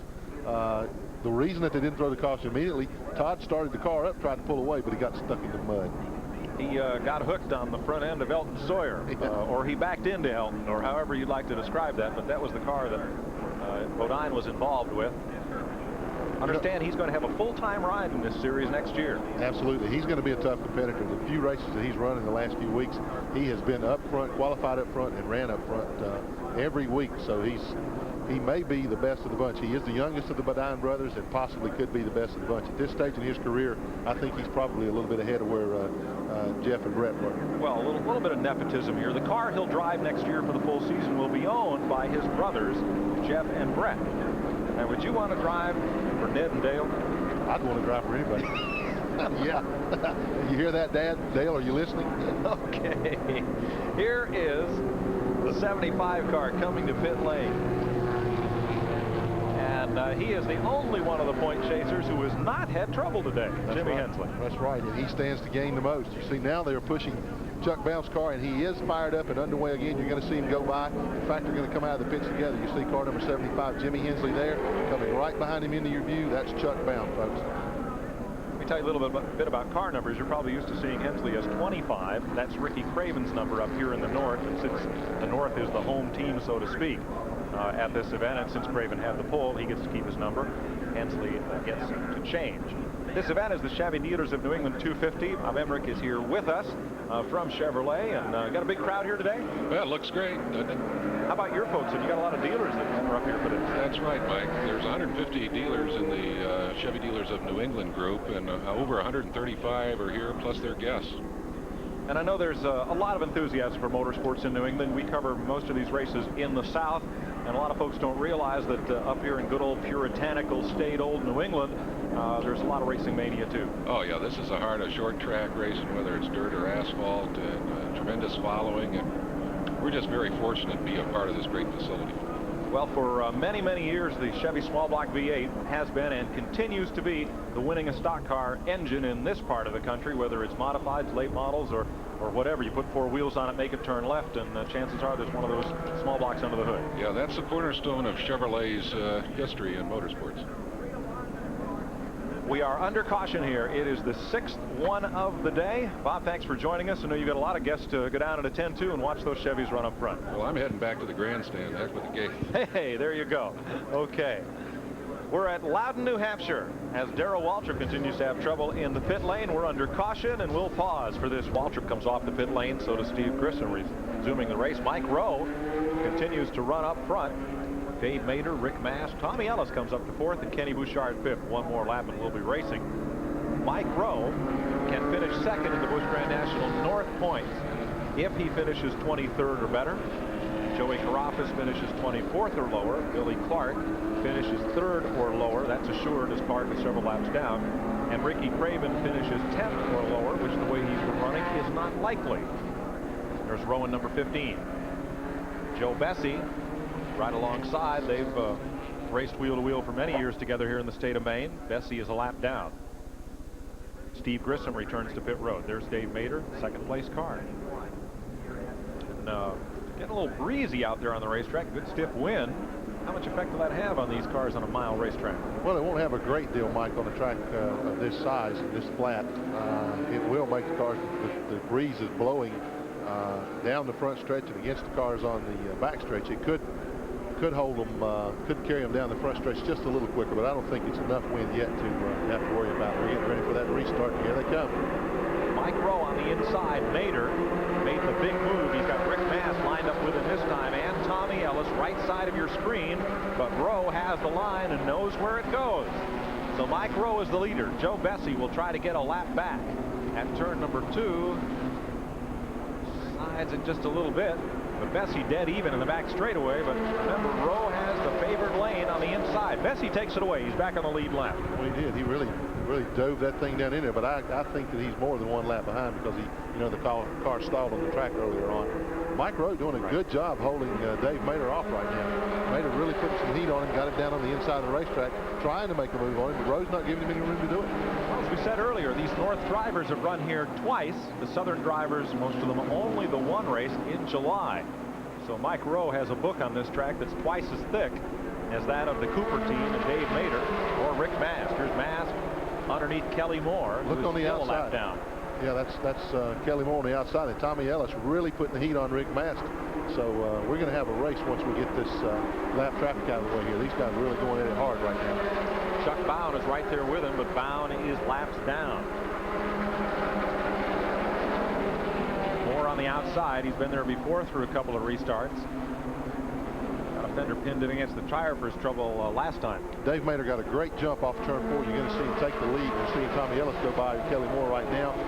We'll get switched up now. There you see Tommy Ellis, and there we go back to the lead. He got a terrific jump off the 2nd turn, pulled up beside of Rowe down the backstretch and made the move as they ran through turns 3 and 4. I think you're going to see Mader pull away from Mike Rowe now. I think that Dave is a good bit quicker than he is.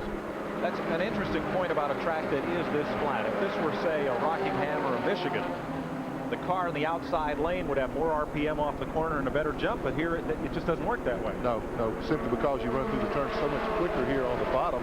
Your RPMs get built up quicker if you come off the turns on the bottom, and then you can swing out to the wall, get your RPMs up, and that's what's happening. You see the turns. You get a good look at Dave Mader, the leader there. You see the cars come off the turns. The guy gets a good bite off of that corner. Again, the RPMs are built up quicker, so he can run down the straightaway faster. That enables him to make that move at the end of the backstretch. Put that pass on the guy. We've just been handed a note telling us now that car number 63, Chuck Bowen, is 13 laps down. Long way to go for Chuck Bowen to try to clinch today. Otherwise, it goes on to Rockingham, North Carolina, and to Martinsville, Virginia, at the end of the month. You'll see that one right here live on Sports Channel America. Bowen in 63, up with a pack, but 13 laps behind. That's got to be frustrating to know you have a car capable of running right at the front. Yeah, it is, because a water pump is not something that that's going to affect the performance of the car and how fast the car runs, but it's something that you have to have. It'll affect whether it runs. Exactly, it'll affect whether it runs, not how it runs. Good point, but that's it is awfully frustrating for Chuck to have to sit back there. And Joe Bessie loses that lap again. Here's Rick Mast underneath Mike Rowe. Mike Rowe came out to lap Joe Bessie, but he got out in that outside lane a little prematurely, and Mast in 22 is there. Chuck Bound, car number 63, also moving by Mike Rowe, excuse me. We say Rowe in the South. A little hard for me to change that. Chuck Bound will get by. Tommy Ellis working there in the background. Well, Bound, you know, this is not racing conservative right here. No, for a guy trying to win the championship. He's down 13 laps, and he's racing like he intends to get every one of them back. Well, I think he's got a point to prove, too. They say, hey, folks, I lost some time there, but my car is just as good as it ever was. Watch me. I'm going to show you. Only one of the point runners has been trouble-free in the first 100 laps of this race, and that is Jimmy Hensley. Everyone else has had some sort of trouble. There's Tommy Ellis past Mike Rowe. That'll be for 4th place. Rowe's being drop-kicked right through the field. Of course, there's not anybody right behind him right now except coming into the picture you're going to see. And we got a blown engine, looks like Ken Bouchard. Kenny Bouchard. Up in turns 3 and 4. Uncorks one. Everybody stays straight and safe through turns 3 and 4. Kenny comes to the pit lane. He won a race at Thompson, Connecticut on the North Tour this year. And the 8F Auto Parts Pontiac goes to the garage. Tough break for Kenny. He had really worked his way up through the pack, was running real well up in 6th position there, but it just all came unglued. There you see car number 22, Rick Mast, going underneath leader Dave Mader, looking for a lead change here, and right behind them is Chuck Bound. Cars are hooked up side by side right now. Mader doing a good job in that outside lane. Look at that, 3 wide. Chuck Bound dips down to the inside, making 3 wide down the front. Chuck would have had him, except that Mast came right back down and gave him a little bit of fender there. So Mader is hung on the outside. There's Mast. Look at the bite he gets off the corner, and he leaves Mader in the dust. Rick Mast, 2-time winner this season and the new race leader. Mast looks like he might have made a little chassis adjustment. His car was hooked up pretty well before the pit stop that he made, and now it looks like he's got it exactly to his liking. He can pin the car right down on the bottom of the racetrack. He seems to be handling as well as earlier leader Ricky Craven was at the beginning of the race. You see Chuck Bound trying to get a lap back from Dave Mader there. Chuck wants to pass everybody he can right now. And in fact, he gets Mader sideways, and Mader loses it in front of Joe Bessie. Bessie gets him. There's another car in with him, Tommy Ellis. Oh, wow. Mader. Now, there's 2 guys who are going to be a little upset. Yeah, now you see Mader trying to get the car off the wall, and the wheels won't steer. Turns. The wheels are turned right. They will not steer, so he's not going to be able to go anywhere without help from the tow truck. Boy, that's a tough break to let him come from back in the pack like he had, and then get tangled up with the car that's laps down, and eventually put you out of the race. Ellis there with nowhere to go. Tommy Ellis coming back up through, trying to duplicate his win from July. Joe Bessie, victimized as well. He had just gone back a lap down, or perhaps another lap down. He had stalled earlier to bring out the 4th caution of the day. And for those of you that are keeping score, this is yellow flag number 7 at 105 laps. So let's have another look. We got to look at, you see Chuck Bound in number 63 underneath Mader. Mader didn't realize he was that far down. He came down on the racetrack just a little bit. The 2 cars got together. That's just one of those racing accidents. You can see he got up in the outside lane there. Once he got up in there, there's no traction. The car just squirted away from him. You see him get clobbered by Joe Bessie. Tommy Ellis doing a sensational job. Watch Ellis get stopped and not hit anything. He did a terrific job, folks, of keeping that car off of the other cars and out of the wall. I'd like to see that again, because it looks as if Mader catches it. All right, their Bound is away from him. Now Mader's going to straighten it up. Right there, he's caught it. Then what happens? Well, he got up in that loose stuff. We've been talking about how you can't run up high on the racetrack here. The rear wheels got right up in that loose stuff, slid right out from under him, and bam, there into the wall he goes. Ellis made a little bit of contact with one of the cars, but not enough to hurt him really badly. He's the one that, see, he clobbers Bessie there, pushes him a little bit, but I don't think it's going to hurt the handle on Tommy Ellis's car. That was incidental contact. He used Bessie kind of like a croquet ball to keep him away from Dave Mader. Not that he had much choice. Bessie was trying to cut to the inside of Mader. No luck. Dave Mader, who was having a great drive here, now appears to be out of the race. 106 laps complete. Dave Mader walks away from it. Rick Mast, the leader. Tommy Ellis in second. Davey Allison, Mike Rowe, the front 4. 7th caution of the afternoon. Pit road virtually empty. Joe Bessie is in.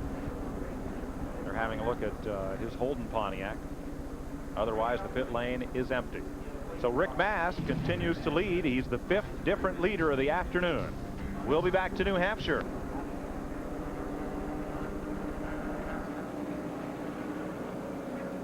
We are creeping up on the halfway point of the Chevy dealers of New England 250. 107 laps completed. We're in the 7th caution. Rick Mast, the leader over Bobby Labonte, Davey Allison. Jeff Burton now the 4th place car after some pit stops. Bobby Daughter is in the 5th position. Dave Mader just stepped out of the ambulance at the infield care center, so he appears to be okay after that incident out at turn number 2. Let's take a look at our Quaker State 100 lap summary brought to you by Quaker State Motor Oil. The Big Q is one tough motor oil. At 100 laps, Mader was the leader. Average speed had climbed up into the 86-mile-an-hour range.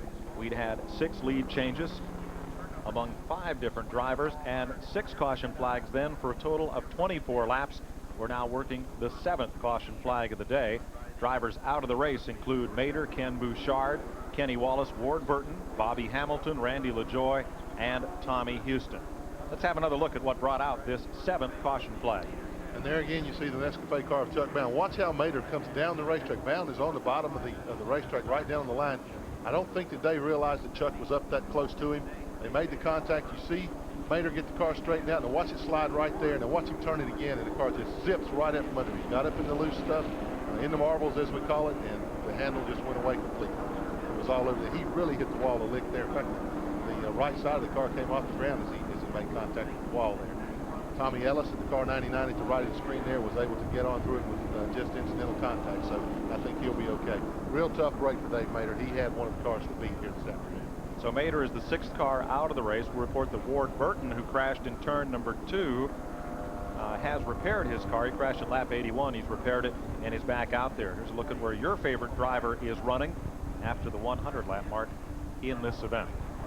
The cleanup operations continue out in turn number 2 from that incident involving Dave Mader. And we'll try to get a report from the Cooper pit or from Mader as to what happened there. There was an incident on the Tommy Ellis pit stop. Let's go down to his pit, Dave Sutherland. As we wait here at the care center for the emergence of Dave Mader, we can tell you that 2 members of the Ellis crew, they had a bad contact when they're putting the gas can in. They got a big splash of gas out. A couple of members got some gasoline in their eyes, and folks on the crew and helping the crew just dumped a lot of water on them, washed them out, and they went right back to it. They're fine, and they're right back to work. You know, Glenn, these pit stops look so easy because these fellas are so practiced. They do it so often, and it all looks so professional and such a high-speed ballet. But there are a lot of things that can go wrong, and it's not. It may look easy, but it certainly is.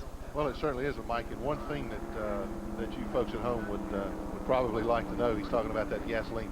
This is extremely high-octane gasoline, and it will eat the skin off of a human being as fast as you can snap your finger. When you spill that stuff, splash it on you, it burns. It peels the skin off, it turns it red. So when those guys get that gas splashed on them like that, they want to get it off as quickly as possible because that stuff is deadly. Looking at Rick Mast as they go along under caution here, he's the race leader. Steve Grissom comes out from the pits as they haul back that yellow flag, give him 1 lap to go. Ward Burton has made a pit stop and brought his car back on the speedway. Joe Bessie has taken his car behind the wall to continue work on the right front end of his machine. There's Bessie's car. So he is behind the wall but not out of the race. They hope to get him back in it. Rained all day here yesterday. Nothing happened on the racetrack. A lot of the racing folks made their way up to Conway, New Hampshire to do a little shopping up there in the outlet stores. So even for the teams that come out of here, well, it could be an expensive weekend. That's right, Mike. It just seems to you like it was a lot of folks. Actually, it was your wife spending a lot of money.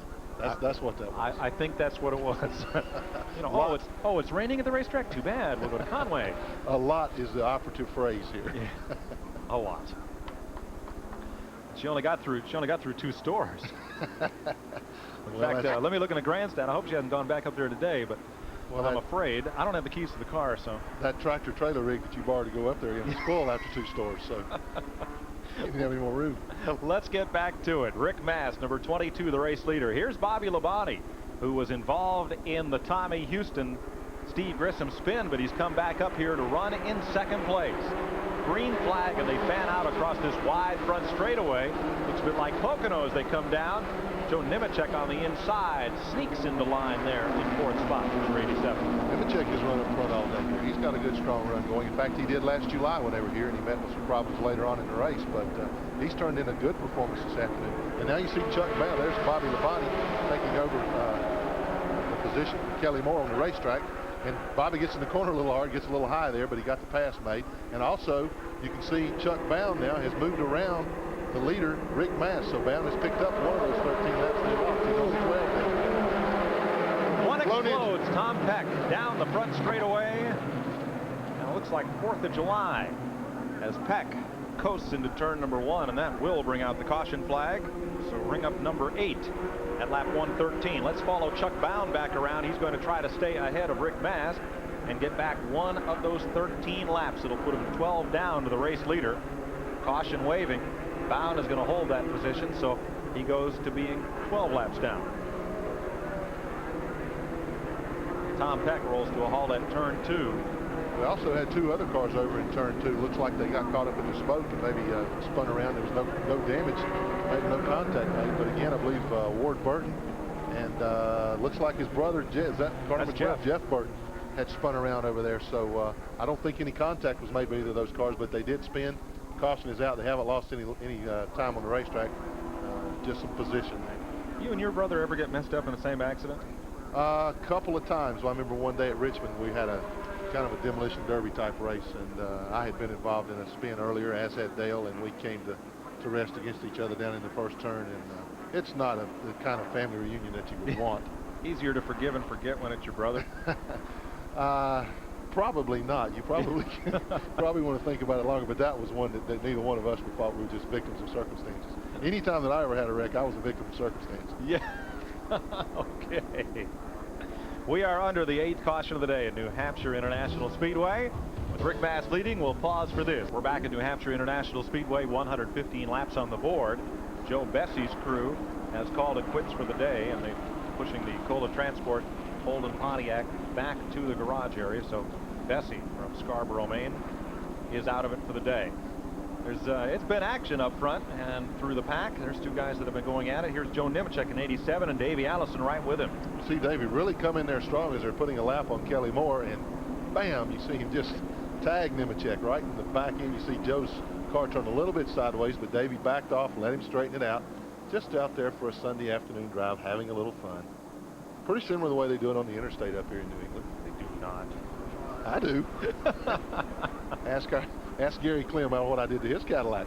Gary's our director, and the Cadillac was rented from we won't say whom, because it still has to be returned there tonight. That's right. I told him the only problem I had at hiding the accident, I had a heck of a time getting the airbags put back in that thing. Long walk to Boston, remember. Okay. Dave Mader was the driver who was involved in that wreck at lap 104 that brought out the 7th caution. He'd been leading the race, got a little tangled up with Chuck Bound at turn 2. Mader's car has been hauled to the garage area. He's been released from the care center. Dave Sutherland is with him. Dave, you were having a great run. What happened? Chuck Bound got inside of me. He never hit me. When we changed tires, my car was pushing a little bit, and I just got just a touch high, lost it and wrecked. So what can I say? Back again for the next trip around here at New Hampshire, you think? Well, I certainly hope so. I hope that the Speedway Motorsports people will consider keeping me for next year. We've kicked around running for the championship next year, and I really hope that we can do that. And you're fine after this incident? Yeah, I'm okay, I guess. Just feeling terribly hurt. Smiling, a little bit sore in the ribs, but he's ready to go. Dave Mader. Well, it was a really tough break for a fellow who had a good chance to win this race, and I'll tell you, it's got to be tough to climb out of a car that you just wadded up into a little ball and face the camera and smile. Well, and particularly to say exactly what he said, I got my hats off to him, because he said, Chuck Bound never hit me. I got up high, lost it, wrecked the car. That takes a lot of courage. It's going to take a lot of courage to go back and say it to his car owner now. Yeah, to Mr. Cooper, that may not cut it. No, they understand that these things happen. And like he said, the car was a little tight.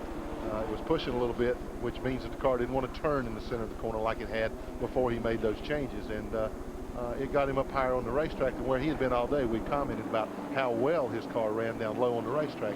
He got up in a position that he couldn't get out of.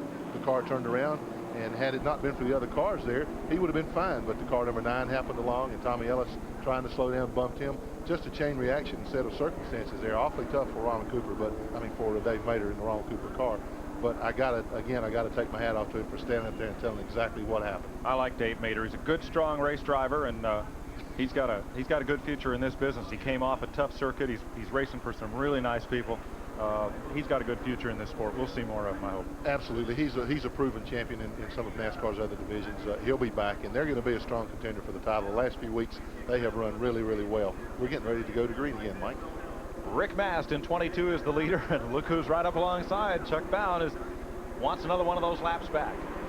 If you're up in front, trouble can't catch you. That's been Chuck Bowen's byword these last few races. So he wants to come to the front once again. Second place car on the inside, Bobby Labonte, though, and Bowen's going to get shuffled back a bit. Yeah, he is. You see him on the outside of Joe Nemechek there, the car number 87, who's running third. Chuck finally gets going. He didn't take off as well as what he had in the last few restarts, but I'll guarantee you he'll be right back there knocking on the leader's doors trying to get another lap back before long. Joe Nemechek dispenses with Bowen. Nemechek, the third place car. He's having a real good run here today. Yeah, this is as strong as I've seen Joe run. He qualified well here, and he has run up front consistently all of that. The only time he's really been out the top 10 pit stop exchange, and other than that, he's been knocking on the door of the top 5 all day long. Now he's up there in third place. Got a good view for the race for the lead between car number 22, Rick Mast, and 44, Bobby Labonte. Mike McLaughlin got a good jump on the restart, breaks into the top 10 for the first time today. There's Nemechek, the third place car. Nemechek in third. Chuck Bowen right behind him. Let's go back and pick up McLaughlin, who won the doubleheader here in September. Both the modified and Busch Grand National North halves of that event. I remember Paul Radford, Ray Henry, Jeff Bodine doing that at Martinsville, so McLaughlin etches his name in the record books with a very select group. That's a tough feat to perform, and he did it on a racetrack that's been awfully tough to a lot of competitors. Mike ran well. You see that gold and black car number 51, the Coors Extra Gold car. He ran extremely well here at the first race in July. He took a liking to the racetrack, came back with that doubleheader, won both ends of it here. Would like to make it 3 in a row today. He's got the car to do it. He led a good bit of that race in July. Peeling off to pit lane is Davey Allison. Yep. Pit stop. Let's see what they're going to do here. He must have a tire going down. Right side, the Red Farmer crude Chevrolet of Allison. McLaughlin continues to hound on Ottinger. Let's go to Dave Sullivan. They're working on the right side. It looked like they had to put a little sheet metal away from the right front tire. They've got that changed and the window changed. Right side for Davey. And he goes back out. Let's see if he can stay on the lead lap. I don't think so. Here come the leaders whistling down the front straightaway. Davey coming up to speed at turn number 1. He may do it. He did it. That's a terrific job by that crew. Got him in, got him out without losing a lap. Now what he wants to see, obviously, is another caution flag, one that he does not bring out himself. Right. Rick Mast, the leader. Haven't talked much about Bobby Labonte today. He was likely the car that got into the side of Steve Grissom, and that 2-car wreck ensuing between Grissom and Tommy Houston, taking Houston out of the race and putting Grissom many laps down. Labonte spun in that one, went to the back of the pack, but he steadily worked his way back up front, and now he's the second place car. You know, Mike, Bobby's got to feel like this racetrack owes him some better luck than what he had last July, because he and Ricky Cravens were involved in a terrible accident over off of turn 2. In fact, Bobby went end over end several times, and fortunately walked away from it unhurt, other than his pocketbook and his position in the points race at that time. But he probably feels like this racetrack owes him some better luck, and right now he's making an awfully strong run in second place. Labonte flipped that car end over end. There he is in number 44, right behind leader Rick Mast.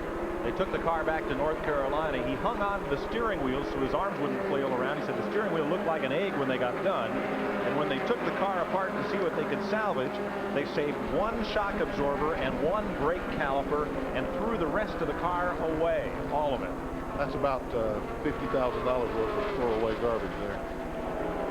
He came right back at Bristol and ran right up front by winning the pole there and running well, so got him right back on track in a hurry. Mast up front at the halfway point. Second, Bobby Labonte. Third is Joe Nemechek. Bobby Dotter has had a good run today. He's fighting L.D. Ottinger for that 4th position, and there it is. Ottinger goes on past, and he won't take Mike McLaughlin with him this time. Dotter is there. just with them is McLaughlin. Just out of camera view to the right. So there's a good, well, just coming in, and here he is. Right down to the bottom. Nope, he's going to get chopped off by Dotter. You know, it's pretty amazing to see LD Ottinger up there. Not that he's not capable of putting a car up in the top 5 like that, but I think he's in 4th position now. He had to use a provisional spot to even get into this race. Had a very poor qualifying effort on Friday. Didn't get to rerun yesterday because of the rain. Had to take a provisional. He's got the car up in 5th position now. That's pretty good day's work. Former national champion from Newport, Tennessee, and isn't he ride shopping for next year? Absolutely. He's got to make an impression on somebody because he's lost his ride in the car number 2, the Detroit Gaskets Pontiac, so he's going to try to form his own team next year. He's going to open some eyes with this performance today. There is Ottinger in the Detroit Gasket Oldsmobile, working back to turn 1. Running in the 4th position, well back of the 3 leaders. And right on him is Bobby Dotter.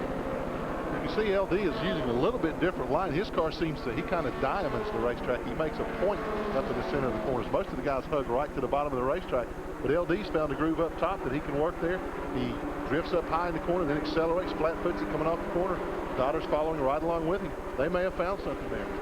Now remember McLaughlin, the first race they ran here back in July, he spent some 20 laps side by side racing for the lead, and he was the only car here that did a lot of racing on the outside. So these 3 drivers they'll look for an alternative line, and they'll find one. They're not gaining ground, however, on Joe Nemechek, the 3rd place car. No, they definitely aren't. In fact, they may be losing a little ground, but they think they're going fast, and that's all that matters. Robert Presley is catching them, however. Not sure if Presley's still on the lead lap at 59. He was involved in a couple of skirmishes and one unscheduled pit stop. He is still on the lead lap, though, Mike. He was able to get the cars turned around, righted, and did not lose a lap.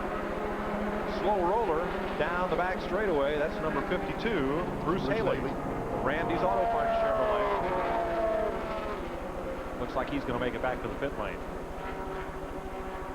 Ottinger and Dotter still running hard. They've got about a car length on McLaughlin now, but Presley is closing up. That will soon be a 4-car tussle. There is McLaughlin as part of that 4th place battle. We want to report also back up front that the leaders did overtake Davey Allison and half put him a lap down. So Davey's going to lap down. He's running about the 4th position on the track, but he did go a lap down. Here's Dotter to the inside of Ottinger, out of 2. He's going to make the move this time. He's got the line. LD will not be able to hold him off, I don't think, and you see him just buzz right back by him. Bobby said, well, do I want to stuff it in there? Well, not quite. Yeah, I think Bobby backed out a little early there. He enabled LD to take that position back from him. He had the track position. I think he could have had it going on in there. He might have gotten around it. Easy for me to say sitting up here. Yeah, of course, going in there alongside him is one thing. Coming out the other side. Well, you got that guy on the outside of you there uses kind of a buffer zone. That's right. It's a lot easier to corner with 8 wheels than with only 4. Exactly. They'll try it again. And easing into the corner this time is Dotter. See the 3 cars in the picture there. You're going to see another black and gold car come in behind number 51 of Mike McLaughlin there. Very, very shortly. Robert Presley really closing the door on those guys, closing the gap on them. Dotter's car is not getting into the corner. You see, he really eased it off into turn 3 that time. Now he's got good jump off the corner, and he's closed right back up on him. Two different types of driving. LD has always been a driver to really bury the car down in the corner, get it through the middle of the corner, then accelerate out. You see Dotter backing out early and accelerating through the middle of the corner. So there it is again. Both tactics work. But Mike McLaughlin's tactic is working a little better. He's closed right back up now. Yeah, Mike is one of the more consistent, one of the most smooth drivers that you'll see. He very, very rarely makes mistakes. It's almost unheard of for Mike McLaughlin to get the car out of control, out of shape, unless somebody tags him or something. Yeah, you wonder sometimes how hard he's pushing the car because he is so smooth. But you see by the lap times that he gets everything out of it. McLaughlin's there, taking advantage on the outside. He could smell and just see by the diminishing distance that Dotter is not going into that turn as hard as Ottinger. But if McLaughlin's going to pass Dotter, he's going to have to go to the outside to do it. I think you're right, Mike. LD is driving about 10 car lengths deeper into the corner than what Bobby Dotter is. If Bobby could get his car to do that, I think he could pass LD and drive off and leave it, but right now his car is just not working. See, McLaughlin looks on the inside, but Dotter is not going to leave him a lot of room there on the bottom of the racetrack. Well, Bobby's car is working really well down low. If a guy's going to pass you, make him pass you on the outside up there where it's a lot tougher to pass what it would be if he gets down there and kind of roots you out of the group. McLaughlin, number 51. Understand he may change colors next year. Dotter in 06. And they're moving up on Davey Allison, who's now a lapped car. Davey and Kelly Moore, and that will tighten up this battle for 4th place. Rick Mast is the leader. Bobby Labonte is 2nd. Joe Nemechek is 3rd, and the number 2 car, middle of your screen, is 4th. L.D. Ottinger, 06. Bobby Dotter is 5th, or 08 rather. The 51 of Mike McLaughlin and the 59 of Robert Presley. Now things get interesting in the lap car. Yeah, that always makes it a little bit tighter, a little bit tougher to make those position changes and to do the swapping, the driving. You see, they got to get clear of that traffic before they can go back to the kind of racing they were going 3 or 4 laps ago. LD's on the outside of Kelly Moore there. Pretty soon Bobby Dotter will move up alongside of him. Then McLaughlin, once they get everybody past, then they can go back to the racing that they were doing before. But right now, the main thing is to negotiate the traffic. Don't make a mistake. Let's get clear of these guys. Then we'll go back to racing each other. And give a call to Davey Allison. He'll run you hard when he's part of that lead pack in the battle, but that time he just quickly let all 4 of those cars go right on by him so they could fight for position, and he settled in behind them. He didn't get in there to muck up the show. You know, professional courtesy. Absolutely. That's a sign of a great race driver, which Davey Allison is. If the car's not running up the par, don't take any chances with it that might hurt somebody else's chances in the race. Davey knows that he needs a caution flag now. He's got a problem with some type. The car has not performed up to par since he came in and made that unscheduled stop for right side tires. So he's just waiting, hoping, biding his time that he'll get a caution flag. Maybe he can get that lap back, make the adjustments on the car, and be a factor later on. But right now, he's just trying to keep the car between the fences. So the 4th place battle rages on. L.D. Ottinger there ahead of Bobby Dotter, Mike McLaughlin, Robert Presley. And we'll be back to New Hampshire International Speedway after these messages. The Quaker State King Racing Buick, winner of the 1989 Die Hard Award for the most tough NASCAR mile, is winning again in 1990 as Brett Bodine takes first in the first Union 400. It takes a tough oil to keep a car running this tough, and it takes a tough driver to step right in, step on it, and win. But number 26 is one tough car. Brett Bodine is one tough driver, and Quaker State is one tough motor oil. Rockbridge, Bass, Virginia in the Raven Boats Buick is leading this race at 142 laps. Bobby Labonte is 2nd, Joe Nemechek 3rd, L.D. Ottinger is 4th. And the battle we left as we went away to break. Bobby Dotter continuing to hold off Mike McLaughlin, Robert Presley, and Ricky Craven, the pole sitter, coming back toward the front. Mast all alone, and here's Craven about to move up on Presley, and right with Craven comes Jimmy Hensley, fighting for 2nd in the Busch Grand National standings. There's Craven, currently shown in 8th, and moving back up after the racing and round of pit stops have separated the field. Kelly Moore limps down the front straightaway. He'd been in the middle of that mix from 4th on back, but now he's way off the pace and will pit next time. 23 cars still on the lead lap here, helped along by the 8 caution flags. There's Craven, and he is just 2 car lengths back of Robert Presley. There's Kelly Moore rolling along the apron at turn 2. Kelly Moore's had a day filled with lots of problems. This is the 3rd time that he's had to make an unscheduled pit stop limping around the racetrack. When the car is running up to speed, it runs very, very well. He's up in front of the pack, but it just keeps braking on him. Craven closing in on Robert Presley. And Craven came way out of the pack to run up with this bunch. We'll have to double check and see if he is on the lead lap. Yeah, Craven is still on the lead lap. Remember, he made that one pit stop when we talked about how much time he lost. He is just now getting back through the pack. I think he's got one of the quickest cars on the racetrack without a doubt. But that's how evident or how strong that it shows that a bad pit stop can mess you up. It has taken him this long to get the car back up into the top 10. So let's make that 24 cars on the lead lap, with Craven running along there at the 7th position. Right behind Dotter in that order, you have McLaughlin and then Robert Presley, and then this man, Ricky Craven, the pole sitter. And Craven works the inside. Doesn't quite get the jump Presley does off that corner. You know, Mike, one thing I've noticed about you see Ricky Craven taking over the 7th spot from Robert Presley. One thing about Ricky Craven, he's a very, very cautious race driver. He's not going to put that car in a position to take a chance with it. He knows that he has a car capable of winning the race. He's not going to take any unnecessary chances. We've just passed the halfway mark. We've still got a lot of time left in this race. He's going to pick his way up through there very, very gingerly, not put the car in a position to get it out of shape, maybe crash the car coming back up through the pack. He knows we're going to have another caution flag. He's going to be right there closing up on the leaders. Rick Mast has pulled out to a sizable lead right now. In fact, he's got the longest lead that anybody has enjoyed all day today. But you see Mast now coming off of turn 4. He's got about a little bit over a half straightaway lead on second place Bobby Labonte. Long time there between the first and second. And Bobby Labonte almost loses it as he passes car number 31, Steve Grissom. He, I don't know what Bobby was doing. He pulled way down the inside of the racetrack, and they made contact coming down the straightaway. You don't normally see contact on the straightaway, but both drivers able to continue. The pit stop for all these lead cars came about lap 85 under the 5th caution. You see the, Mike, you see the damage on the left rear of Bobby Labonte's car. That's what was done right then when he made the contact as he was lapping Steve Grissom. Got hung on that front frame horn of Grissom's car. There's no sheet metal there. Not much to get hung on, is there? No, sir. Can they do this on one more pit stop? They've stopped about lap 85. Gave them, what, 160 some to go, so I guess 80 apiece. They could do it with one more stop. Yeah, one more stop, right. And that would have to come somewhere about lap 180, 190, or about 30, 40 laps from now. Yeah, that would give them plenty of cushion to go the rest of the way after the next stop. Bobby Labonte in second place. Rick Mast, the race leader. Labonte, one of those drivers we told you at the top of the show, looking for his first win of the year. Here is leader Rick Mast in the back straightaway. He's just put Donnie Ling one lap down.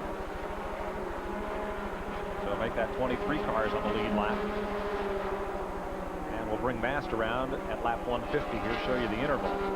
There's Ling, just gone a lap down. The red car is Labonte. Mast's advantage now stands at nearly 8 seconds. I thought it was 10. It's a bunch. It's a bunch. That's a lot of time on the racetrack. When you consider that it takes about 33 seconds, 32, 33 seconds to go around this racetrack in the race conditions, and you got a 10 or 11 second lead, that's nearly a third of a lap. So he's got a pretty comfortable lead right now. And also, likewise, Bobby Labonte has a real long lead over third place car of Joe Nemechek. I'll correct. Let's try that again. I think we're going to come up closer to about 5 I think we picked the wrong car. Yeah. That's okay. 3.4 seconds. Now we go. First to second. We had timed it on Chuck Bound. Chuck was running behind Bobby on the racetrack, and the cars very similar, so it looked like it was Chuck. And just mistook Chuck for Bobby. Ed Ferree on pit road. So is Patty Moise getting right side tires. Ferree's crew having a look at the rear end of his number 49 car. 152 laps down, just shy of 100 laps left to go. Rick Mast trying to take home his third victory of 1990.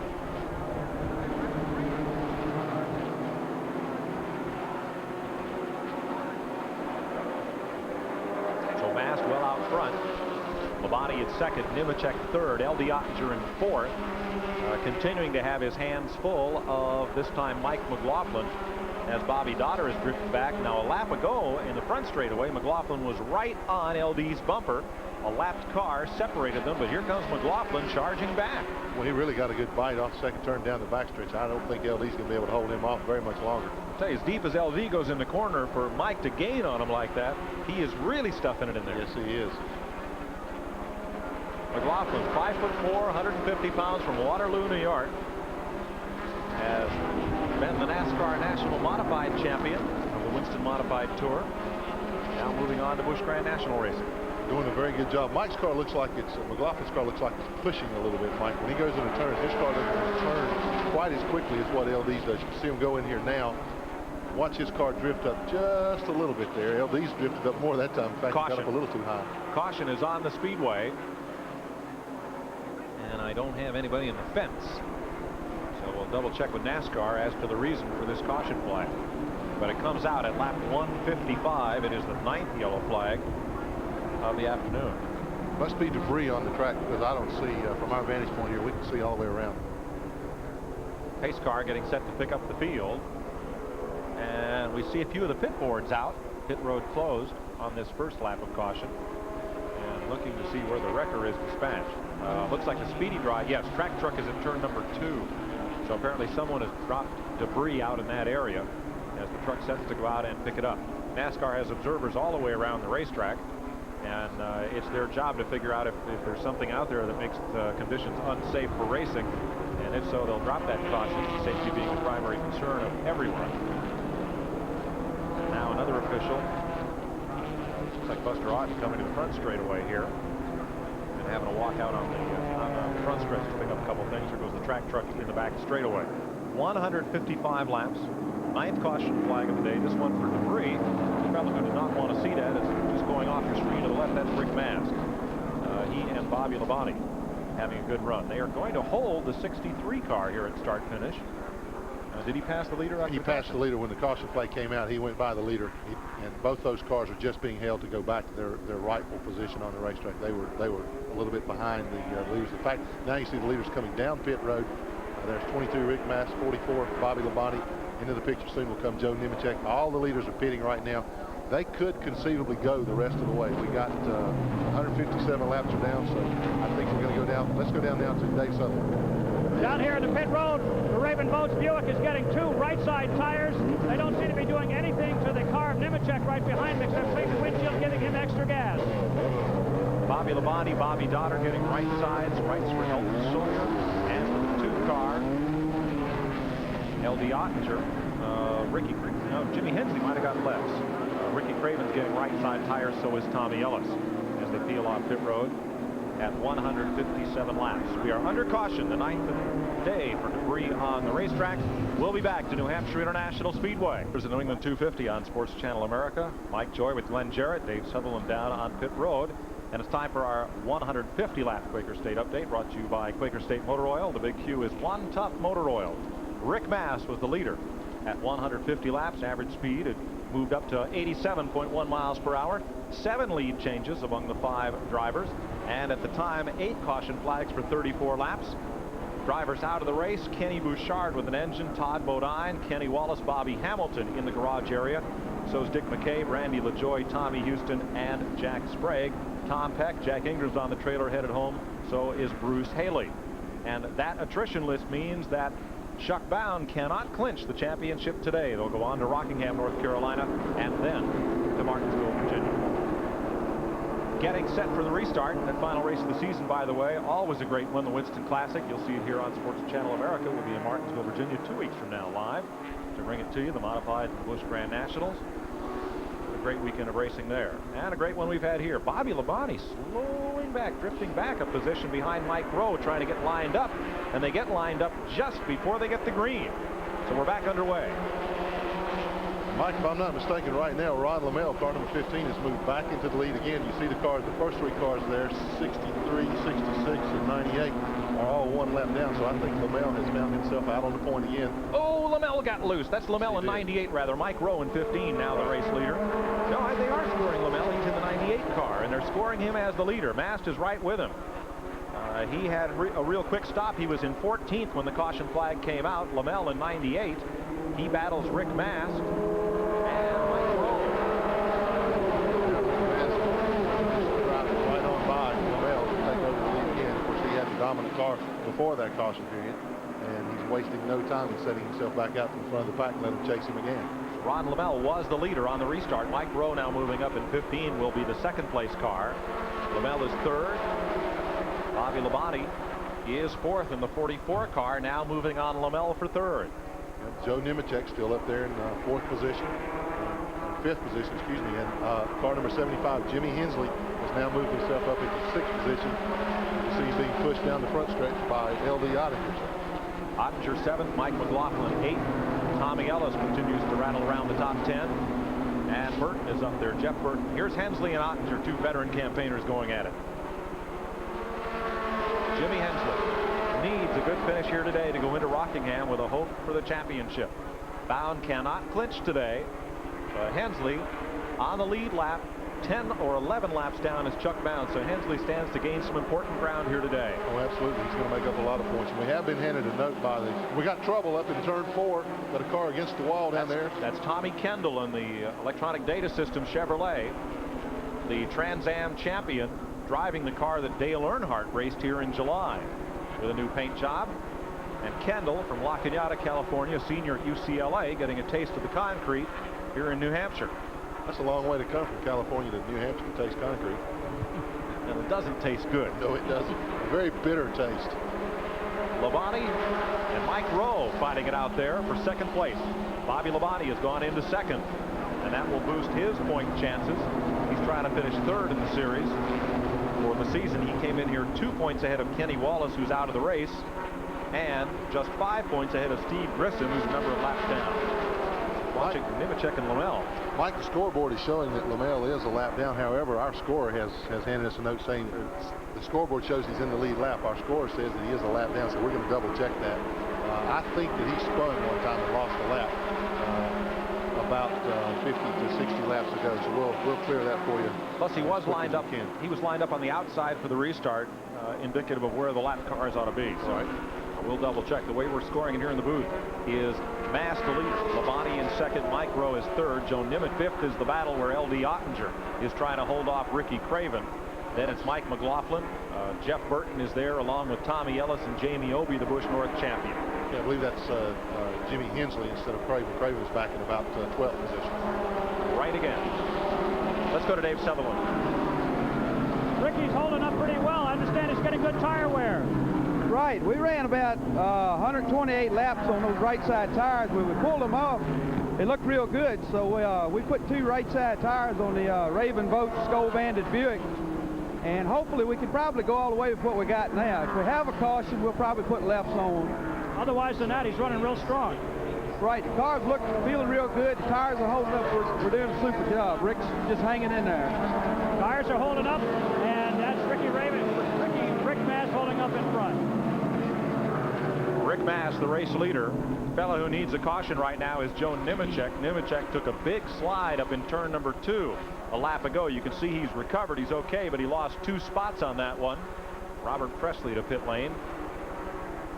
And continuing to work along there is Nemechek, running okay. Kelly Moore's car is pushed back to the garage area. You know, Mike, on that last exchange of pit stops there, Nemechek did not change tires. They put gas in the car only. So, you know, with that long slide he took there, you got to wonder if maybe the hand was starting to go away a little bit on the car, and if they did the right thing. Well, he's working well there, moving past Ron Lamel, the lap car, and here comes Mike McLaughlin again in 51 and Tommy Ellis in 99.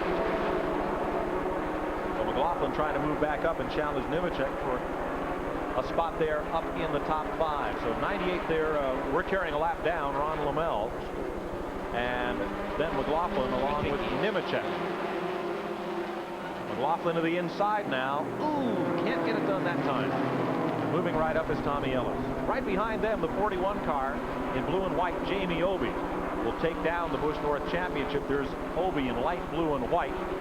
That Lake Morian machine, Jeff Burton challenging him. Tom Elliman's joined us here in the booth, the general manager of New Hampshire International Speedway.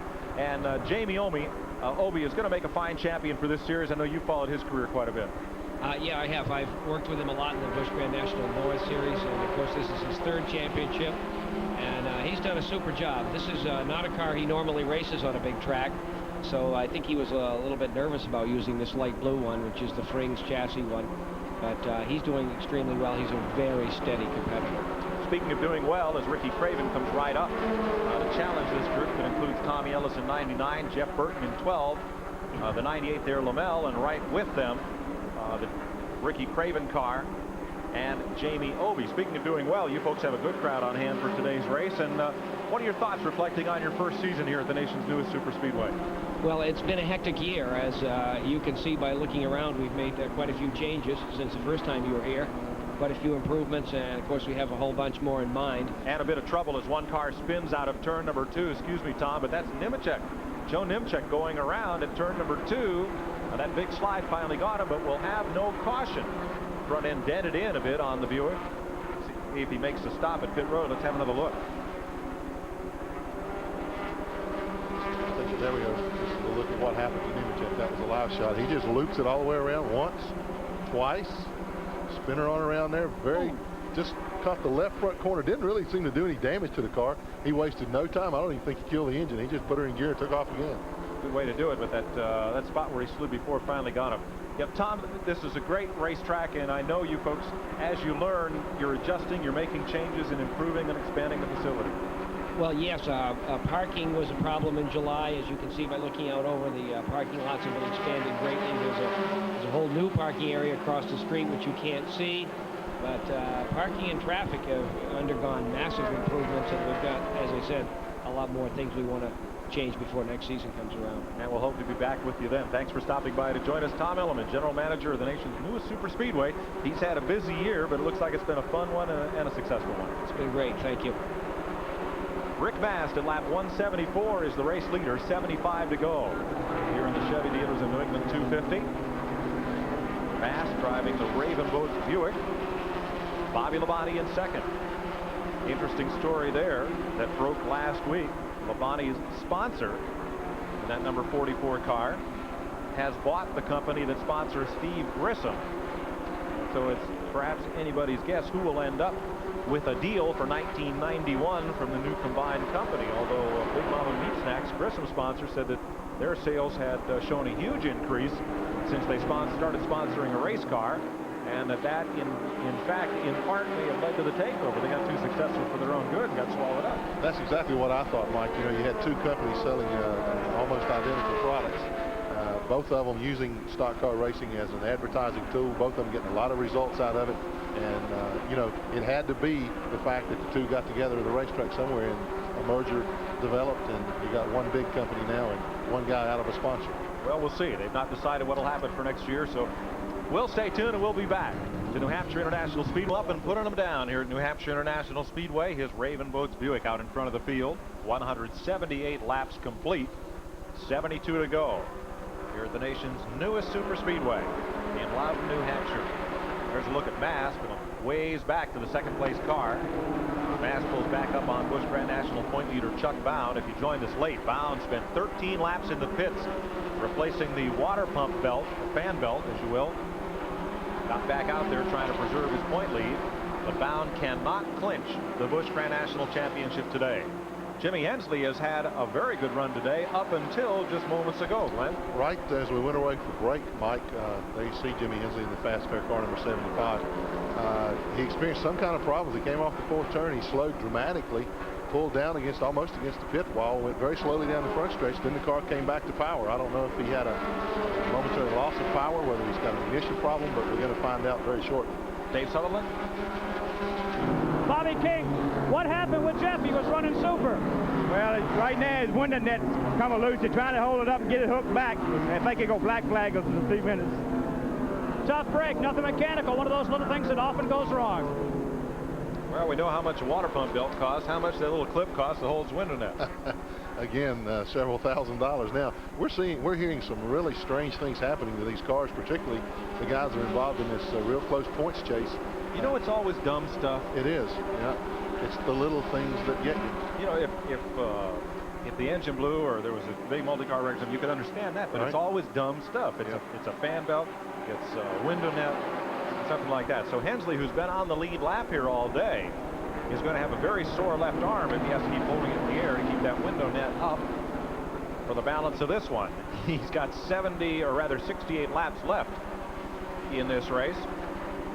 There's a look at Hensley, Joey Chitwood style, coming down the straightaway with his arm out the window, almost. I have an idea what he did a while ago, what we were looking at when I saw him slow. He probably slowed down to try to get that rear corner of that window net put back into place. But to do that, he's got to unlatch the whole thing, take it loose, stick the rod into the little slot that it goes into, and then rebuckle it. That's awfully hard to do when you're running 150 miles an hour down the straightaway. Not just because you're busy, but if you know you've hung your arm out the window at highway speeds and you know what that wind is like, imagine at twice the speed what it feels like coming down the straightaway. See that window net really flapping now. That's a cause for major concern, because once NASCAR sees that, they feel that it is a safety violation, and they will black flag it, bring them into the pits, and make them refasten that window net. So very, very small thing, but NASCAR won't take any chances with the driver. Well, here's a guy that really needs to catch a caution. Back up front, Rick Mast works around Chuck Bound. Bound goes to 12 laps down, and here comes Bobby Labonte in 44. Labonte is winless this season.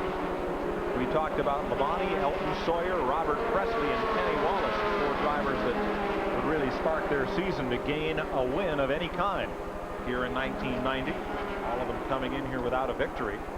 It's interesting to watch them, Mike. They're really starting to move up, particularly in the center of the corners right now. So they've got another groove made up there. And Bobby Labonte is using it to the best of his ability.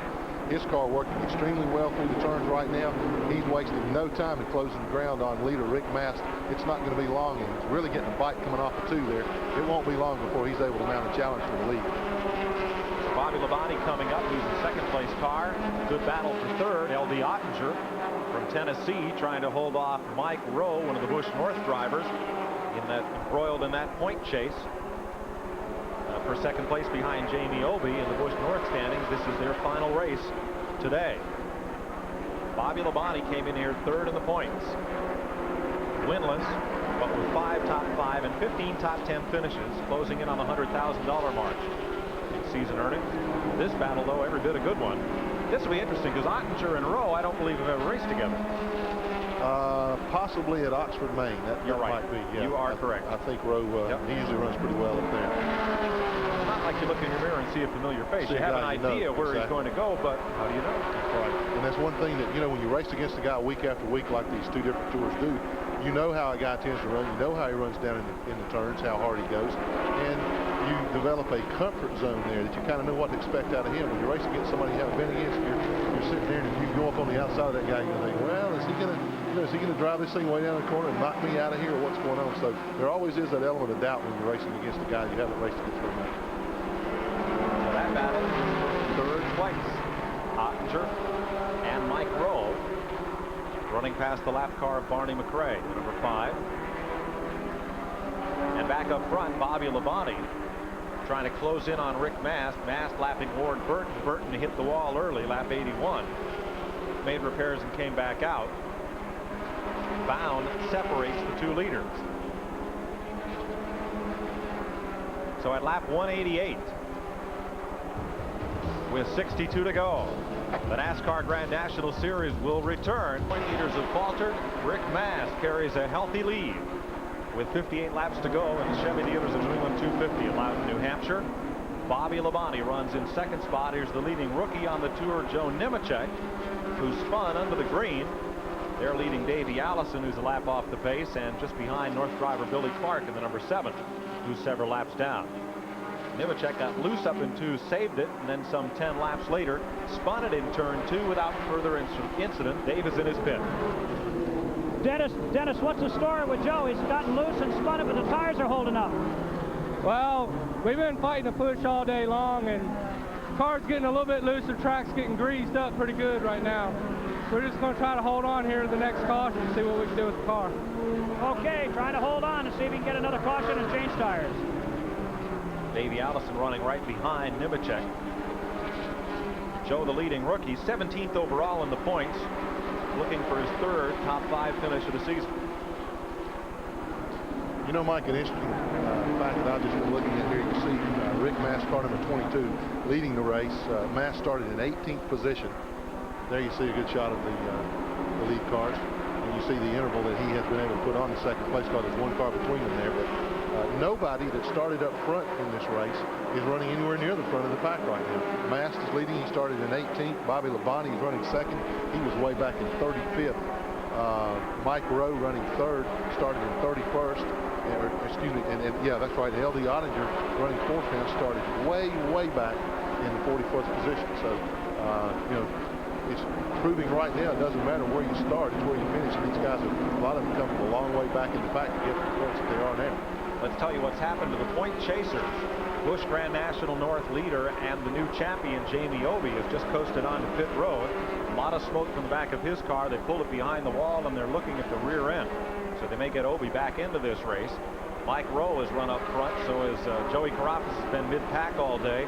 Ricky Craven, the pole sitter, trying to fight his way back to the front after pit stops, and Billy Clark has gone a couple of laps down. Those are the Busch North point leaders. On the Busch Grand National Series, Rick Mast is nowhere near the front of the points lead. He's 12th, looking for his 3rd win. He's the leader right now, number 22.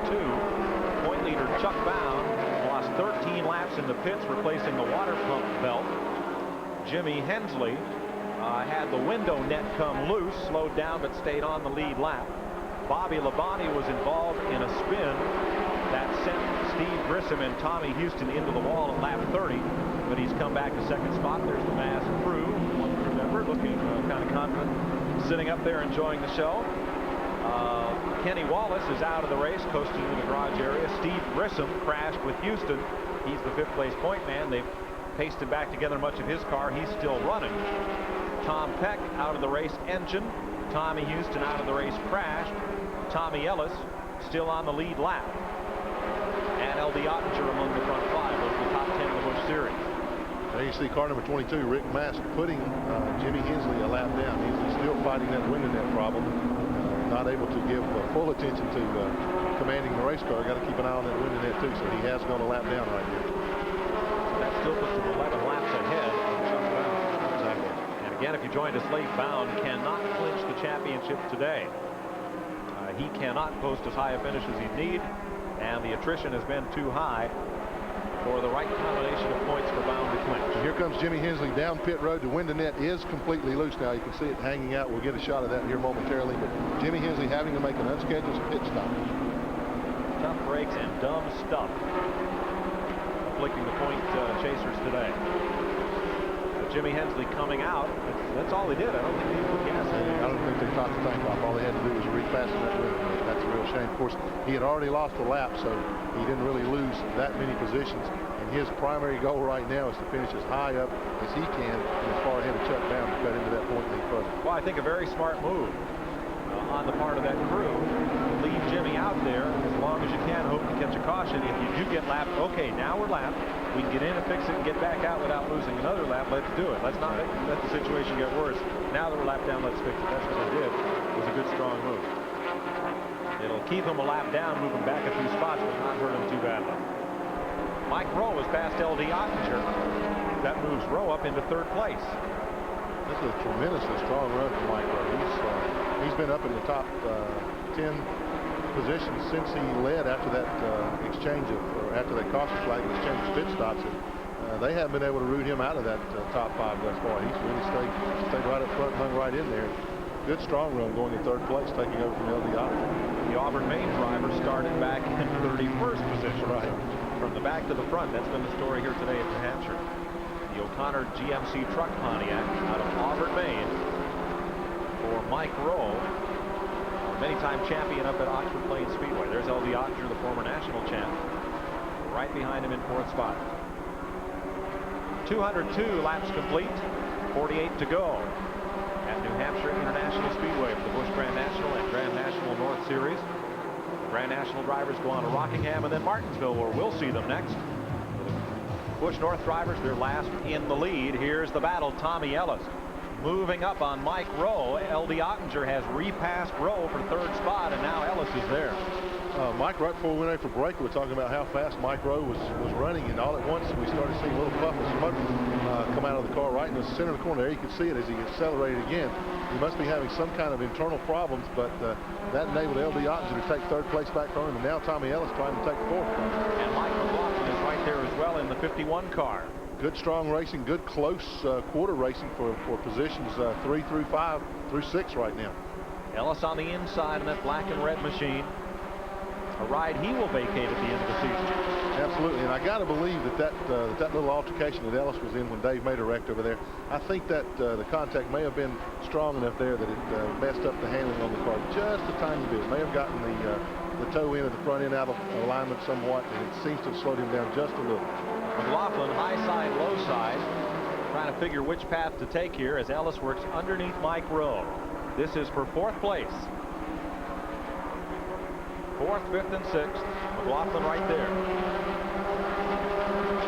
Rowe on the outside. He's not going to give it up easy.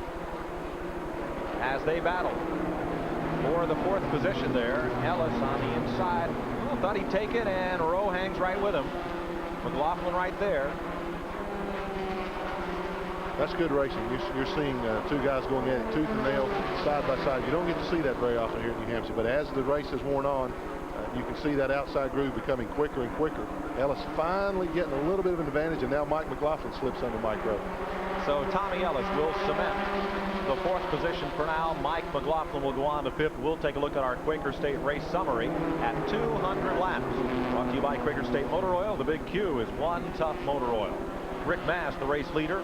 Average speed up to 92 miles an hour. 9 lead changes among 6 drivers now. 9 caution flags for 37 laps. Moving up on and around Donnie Ling comes this battle for 4th spot. Ellis in 99, McLaughlin trying to hang with him, and Mike Rowe shuffled back a bit.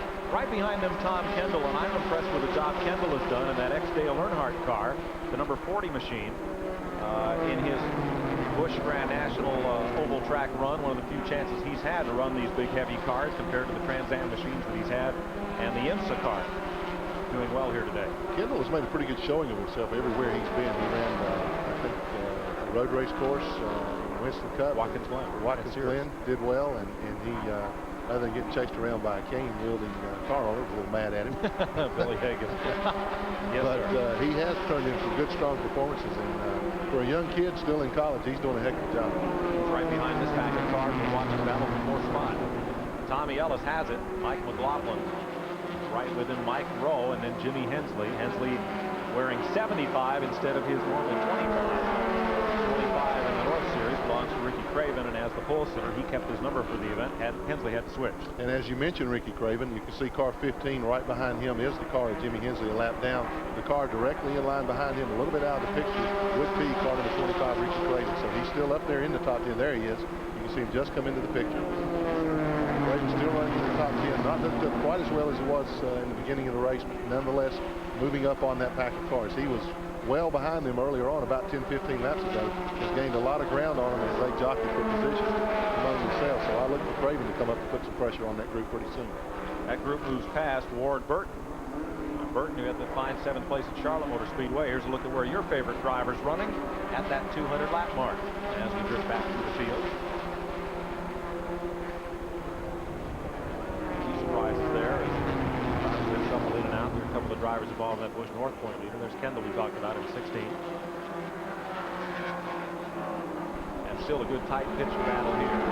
So Jimmy Hensley showed up for 17th position. So he's not going to be able to gain as many positions on points leader Chuck Bound as what he was like. No, having the multitude of caution flags, 9 of them so far, have kept a lot of cars on the lead lap today. That has not helped Jimmy Hensley. The window net came loose. He had to stop and fix it, and is a lap down. Rick Mast continues to lead. 37 laps to go. Bobby Labonte in 2nd. L.D. Ottinger. And now Tommy Ellis goes to the 4th spot. Our coverage continues live after these messages. Here's an opportunity to receive a free copy of William F. Buckley's historic Agenda for the 90s. When you get National Review, you'll have news. And that's back at about 12th place. Don't know where to look on this one as Ellis works right on the back end of L.D. Ottinger. 3rd place at stake here, and Tommy has been slowly coming up to the front, and he's had Mike McLaughlin right with him all the way. McLaughlin hasn't lost any time either. There you see Ellis dip down under him as they go into the turn 3. L.D. inches ahead just a little. Tommy moves up, just gives him a little bit of a love tap there, letting him know, hey, I'm still down here. Accelerates as they come off of turn 4. Ellis gets a heck of a bite. The lap car there, but he's going to take the position. He moves into 3rd spot. Ellis takes 3rd. McLaughlin finds the door closed before he can get past for 4th, so he hangs 5th. And here's that battle we told you about. Bobby Dotter in 08 moves aside for the race leaders. Elton Sawyer just up ahead. Sawyer and Dotter had been battling for positions as the leaders come through. Right now, Elton Sawyer is the last car in the lead lap, but you're going to see him go a lap down also. Rick Mast moves underneath as they go down the back stretch. Don't put the move on him, put Elton Sawyer 1 lap down. Now another lap car just ahead of that duo allows Bobby Labonte to close back up. Now Rick Mast going to have to get up to the outside, it looks like, as they come to the front straightaway and move up on the 85 car. Rick Mast is putting everybody in the field right now, just marching on, putting him a lap down. Bobby Labonte hanging right with him. Of course, he has the buffer zone now of Elton Sawyer in between the 2 cars, but as soon as Bobby gets a chance, he'll put Elton a lap down, try to make that move on Rick Mast. Time is running out. Here comes Labonte, and he's got to go. He just can't afford to dawdle alongside Elton Sawyer. Elton, being the gentleman that he is, backed off and let Bobby have the position. So good move by Elton Sawyer there. Didn't want to take any chance of getting into Bobby Labonte as he went by him on the outside. And the two leaders come past the stripe now, 4 car lengths apart. Back to turn 1. And they're moving up on now, and Bobby Moon driving car number 85. Bobby is still in the lead lap. Has had a good, strong run all day today, but as time goes on, so will Rick Mast and Bobby Labonte. They're going to move by him, put him a lap down. So we got racing going on all over the racetrack. Still some good close quarters racing, but all eyes right now on leader Rick Mast and Bobby Labonte in a real strong second place. There's Joey Carafas in 01, one of the contenders for second in the Busch North final standing. Former champion. Let's go back to the 4th place battle. Here's L.D. Ottinger and Mike McLaughlin continuing to run each other hard. This will be for 4th. McLaughlin takes a big move, really dives down under LD. We're talking about how hard he went into the turns a while ago. It wasn't any harder than Mike McLaughlin did that time. Mike moves down to the inside. LD's car seems to be slipping a little. It allowed Tommy Ellis to get under him. Now Mike McLaughlin has moved under him and will move on by and take the 4th position. So that kicks LD back to 5th. Good run today for Mike McLaughlin. A fellow with a strong run of success and a bright future. LD comes right back at him, but LD is not getting off the corner out of that bottom groove like he was earlier. No, he certainly didn't get the bike, not hooked up near as well as what he was earlier on. I think LD's tires are starting to go away from him a little bit. He's just going to have to be content to ride it out because they certainly don't want to see another caution. There's only about 25 laps to go. McLaughlin won here Labor Day weekend against the Busch North driver. Had a good strong run here, led a good bit of the race in July against these Busch Grand National competitors. Back to the lead, and it is a scant one. Rick Mast now 25 laps to go. Bobby Labonte has Mast in his gun sights, but lapped cars separated them. As they round out of the corner, Mast now by 3 lengths. Both cars seem to be taking a very similar line around the racetrack, Mike, so it's going to take a mistake, I think, on Rick Mast's part or a mechanical failure of some type. Bobby is real strong. He's put himself in a position to challenge, but Rick Mast is one of the headiest and most consistent race drivers out there. He's going to make Bobby Labonte pass him. He's not going to just hand it to him. Here's the 8th place car, Jeff Burton going a lap down. Burton, who won his first career Busch victory at Martinsville last month. Another good young driver out of Virginia with a good future. Yeah, both those Burton boys, Jeff and Ward, I think have real bright futures in the sport. Mast stretches it a little, brings it to 5 car lengths, middle of the straightaway. Bobby Labonte trying to run him down here with 23 laps to go at New Hampshire International Speedway. We'll be back with the final laps here at Loudon, New Hampshire, right after these messages. T-minus 10 seconds and counting. T-minus 9, 8, 7, 6, 5, 4, 3, 2, 1. Ignition, we have liftoff. Get ready to launch yourself into the world of Air and Space Smithsonian, a world that captivates the imagination. Satellites, superjets, soaring, something different every other month. This is Starboard. Booster separation. There's no other magazine like Air and Space Smithsonian. Call now and subscribe to a full year of fun, excitement, and mind-boggling photographs. And with your subscription comes membership in the National Air and Space Museum in Washington. So begin your countdown by calling now. This is Starboard. Permission to use your phone? To order Air and Space Smithsonian Magazine, call 800-841-0300 and receive a full year, 6 issues for just $18 with membership in the National Air and Space Museum. Call 800-841-0300 now. Look at the top 5 on the screen, and Tommy Ellis is coming on. Stub Fadden. I never knew till yesterday his name was Stanley, but the 3-time track champ up here is now in the garage, and Tommy Ellis has lost a spot to McLaughlin. Well, there's a problem with Tommy Ellis's car. Right as we came back from break, was watching him go into the corner. A huge roll of smoke came out of the car as he decelerated and went down into the turn. Looks like the car might have swallowed a valve or something. Mike Rowe is in the pit lane, unscheduled stop. Let's have a look at Tommy Ellis. You can see the car is not running up to full power right now. I think he's got a problem.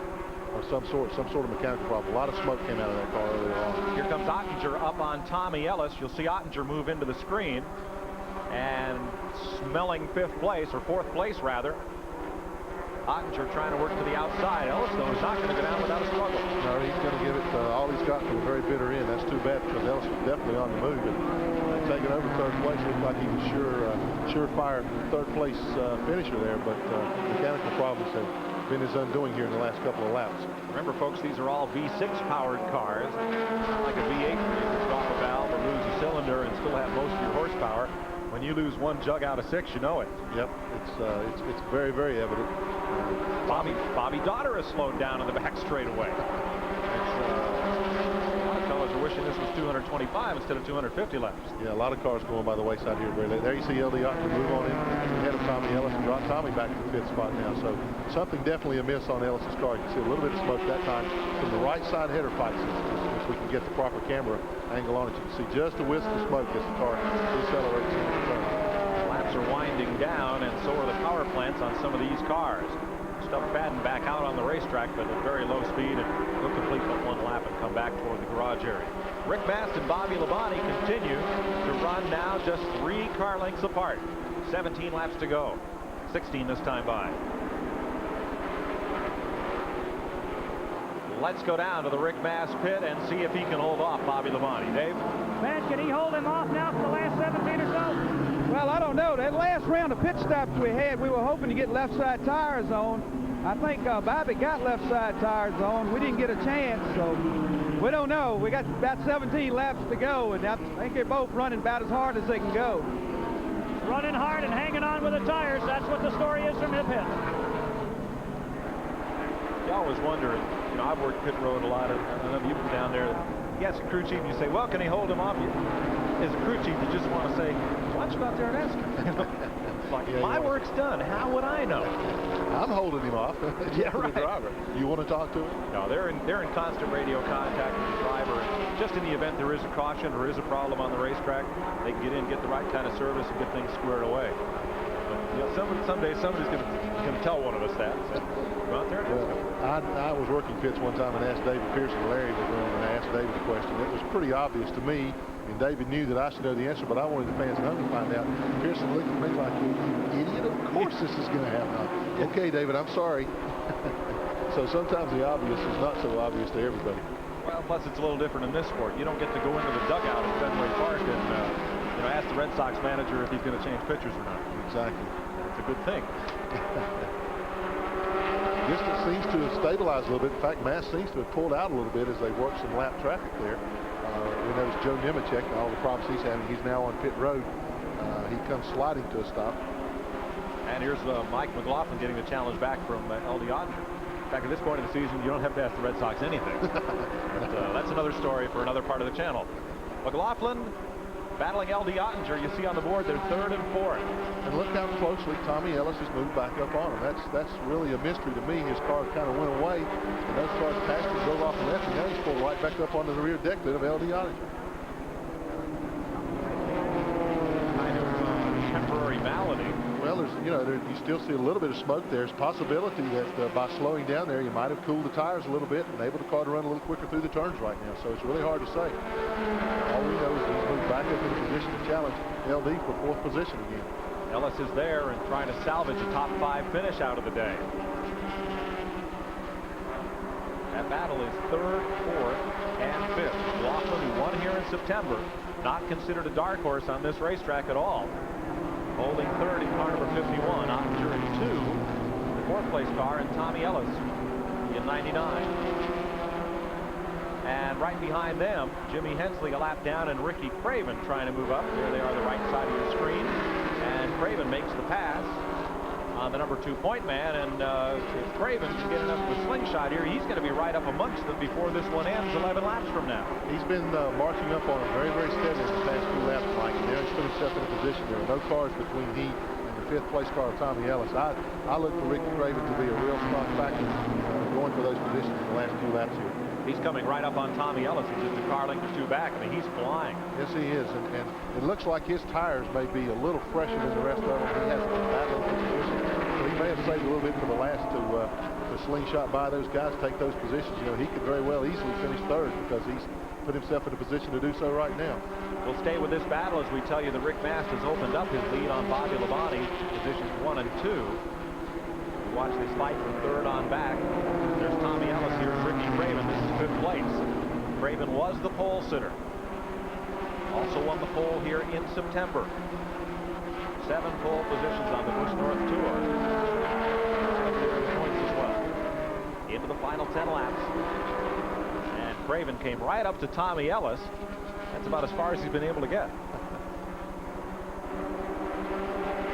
Ellis hanging a little low there in the corner. But Craven just doesn't seem to get off the corner as well, or just doesn't have as much steam down the straightaway. No, I think that Tommy's car is running a little better off the There's corner. Ricky's car looks to be pushing a little bit. You can see it having to take a little bit higher line as you come off the turns. If the racetrack's slick, that's good, but I don't think the racetrack's slick enough right now for that to be an advantage for Ricky Craven. However, here's where Craven's making up his distance, is getting into the corner, right through the middle of the corner. Exactly. With a tight race car, you can drive it in just a little bit harder. The back end wants to stick a little better. So that seems to be his feeling right now on the racetrack. There's Rick Mast, and you see a big gap back to Bobby Labonte. Labonte giving it all he has, as his dad told Dave Sutherland, but Mast now is stepping away. Yeah, unless something happens to Rick Mast mechanically, I don't think that Bobby's going to be able to catch him. He caught him there at one time and just couldn't do anything with him. I think he pretty well used up his race car getting him. Well, what's going to happen to Rick Mast is traffic. Here he moves on Joey Carafas, but Jimmy Hensley is just ahead. And there are some cars that are working well ahead of Rick Mast that may allow Labonte to close in. Well, you know, as they lap that traffic, as he goes by Jimmy Hensley there, the next group of cars that's ahead of him are the 3rd, 4th, 5th, and 6th place cars. So Mast has really mounted an assault here on the whole field this afternoon. Craven is 5th, gunning for 4th. He's gone past Tommy Ellis, and he's closing up on L.D. Ottinger, the 4th place car. And Rick Mast is in danger of lapping the field. Absolutely. All but Bobby Labonte. Ricky Craven, and there is Ottinger right with him. Ellis's car has fallen off the pace again, so it's possible he could have a heating problem or something like that, but he's definitely slowed down now. You see Ricky Craven putting pressure on car number 2. L.D. Ottinger trying to take away that 4th position. Moves by him right on the outside. Ottinger's in trouble. Yes, he sure is. And that's unusual. He just really got a burst of speed. Ottinger is off the pace going down the backstretch. It's going to be over for L.D. today. That's too bad. 5 laps to go, and L.D. Ottinger's car calls it quits. So Craven moves up onto the leaderboard in 4th place. Tommy Ellis moves up to 5th. Ottinger is in the pit lane. What a heartbreak. That is. That's going to be all for him. You see him come slowly down pit road there. Nothing for him to do. He started from 41st position, took it all the way up to 3rd spot, hung in there for a long, long time. LD did his job today. The car let him down. Detroit Gasket crew having a look in the right side. He's out of gas. He is out of fuel. Boy, that's really bad. That's exactly what happened. Shut off. Lost lap. Gets back out, but it's going to spoil a very fine run here today. That's a major miscalculation on somebody's part here, because they had a chance to top that tank off and didn't do it. So Mike McLaughlin now 3rd, Ricky Craven in 4th, and what about fuel mileage? It kind of makes you wonder now. There you see, looks like somebody's a little worried about it. He's definitely saying a prayer to the racing guys. They last pitted about lap 157. They were going to have to go, I figured, about 93, 94 laps. So that's a pretty long haul. It could be a factor here. There are 2 to go for Rick Mast. You know, we talked to Van Apperson, the crew chief, on Rick Mast's car, and that was not even brought up. So I don't think they're expecting any kind of problem. He didn't chart when LD pitted, so I really don't think the fuel is going to be a factor for Rick Mast. But you never know. It hit LD off suddenly. And you don't know if LD's crew got all the gas in when they made that stunt. Exactly. Mast, white flag for the Raven Boats Buick. Rick Mast trying to nail down his 3rd win of 1990. Bobby Labonte running in 2nd, a long way back, almost a lap to Mike McLaughlin in 3rd.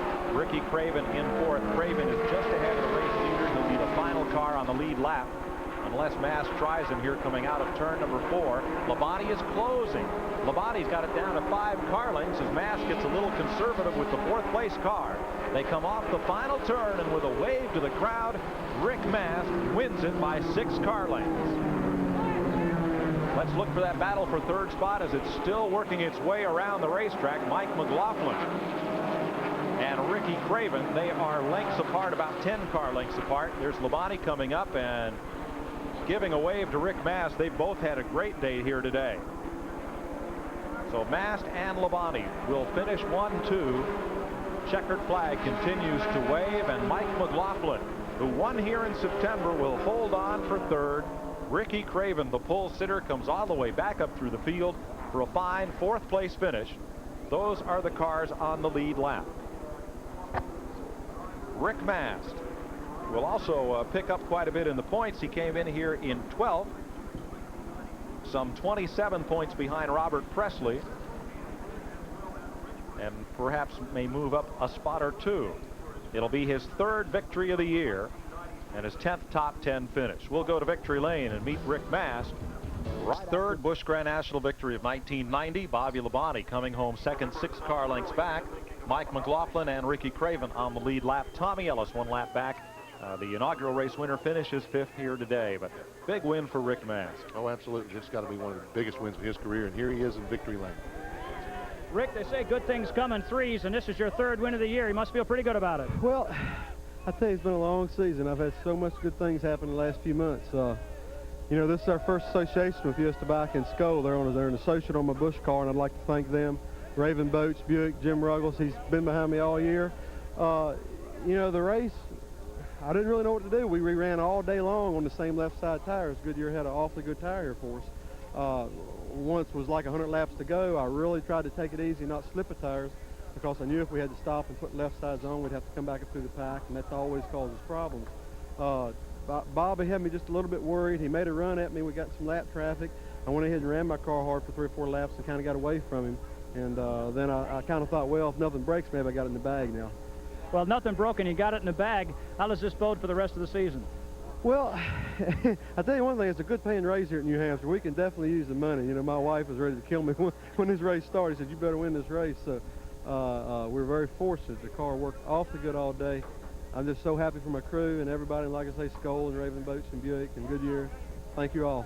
You guys must have known something, because man had a big smile on his face the last 50 laps. Well, I guess he knew I wasn't running quite as hard as I could run, but, you know, whenever you run in the Busch division, you don't know who else is doing the same thing you're doing. You know, Harry Gant and some of those guys weren't here, and they taught me how to do that, and I just feel very fortunate to come out at the end. You know, we came here with the same setup we used in the spring. Our car was pretty quick. We were completely out to lunch. We qualified bad. We changed the chassis around. The crew did right before, or Saturday before the race. We got no practice. You know, it rained all the practice out. We kind of started this race in the dark. We just kind of took a you might call a race car guess at this thing, and on the chassis setup, and it worked. You know, lo and behold, it worked. We're very fortunate. Didn't have to make any adjustments throughout the race? No, we changed the wedge one time when I changed the right side tires, and I wish I'd have left that alone, because that made the car just a little squirrelier than what I wanted. And you know, what can I say? I'm happy. That sounds like he's a happy man, and he's had a lucky 3 wins. Your winner today. Well, Dave, you can tell he and his wife that he's $27,850 richer. I don't know if you heard him, Glenn. He said his wife said you darn well better win today. Sounds like she's been up to Conway shopping too. Or if not, she's going. Yeah, right.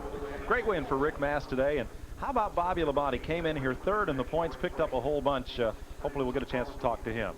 We will be back here to New Hampshire International Speedway with more from the Chevy dealers of New England 250. Right after we pause the finish and the point standings, Ricky Craven's 4th place finish may have allowed him to finish second behind Jamie Obey in the Busch Grand National North. It was between Craven, Joey Karafis, Mike Rowe, and Billy Clark.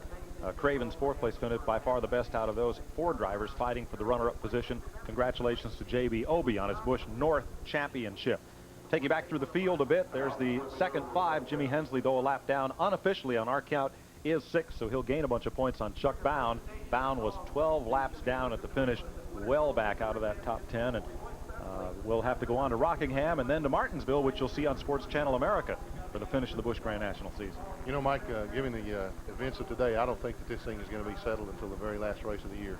There are too many little things can happen. We saw a lot of little things breaking on cars today that you never see happen before, and so I think we're in for a battle to the finish. Even Bobby Labonte, who finished second here, started the race at 30 laps with a spin being involved in the wreck that took Tommy Houston out of the race and crashed up Steve Grissom, but he came back. Here's a look at the points. Woo, 171 points. That's it. Let's go to Dave Sutherland.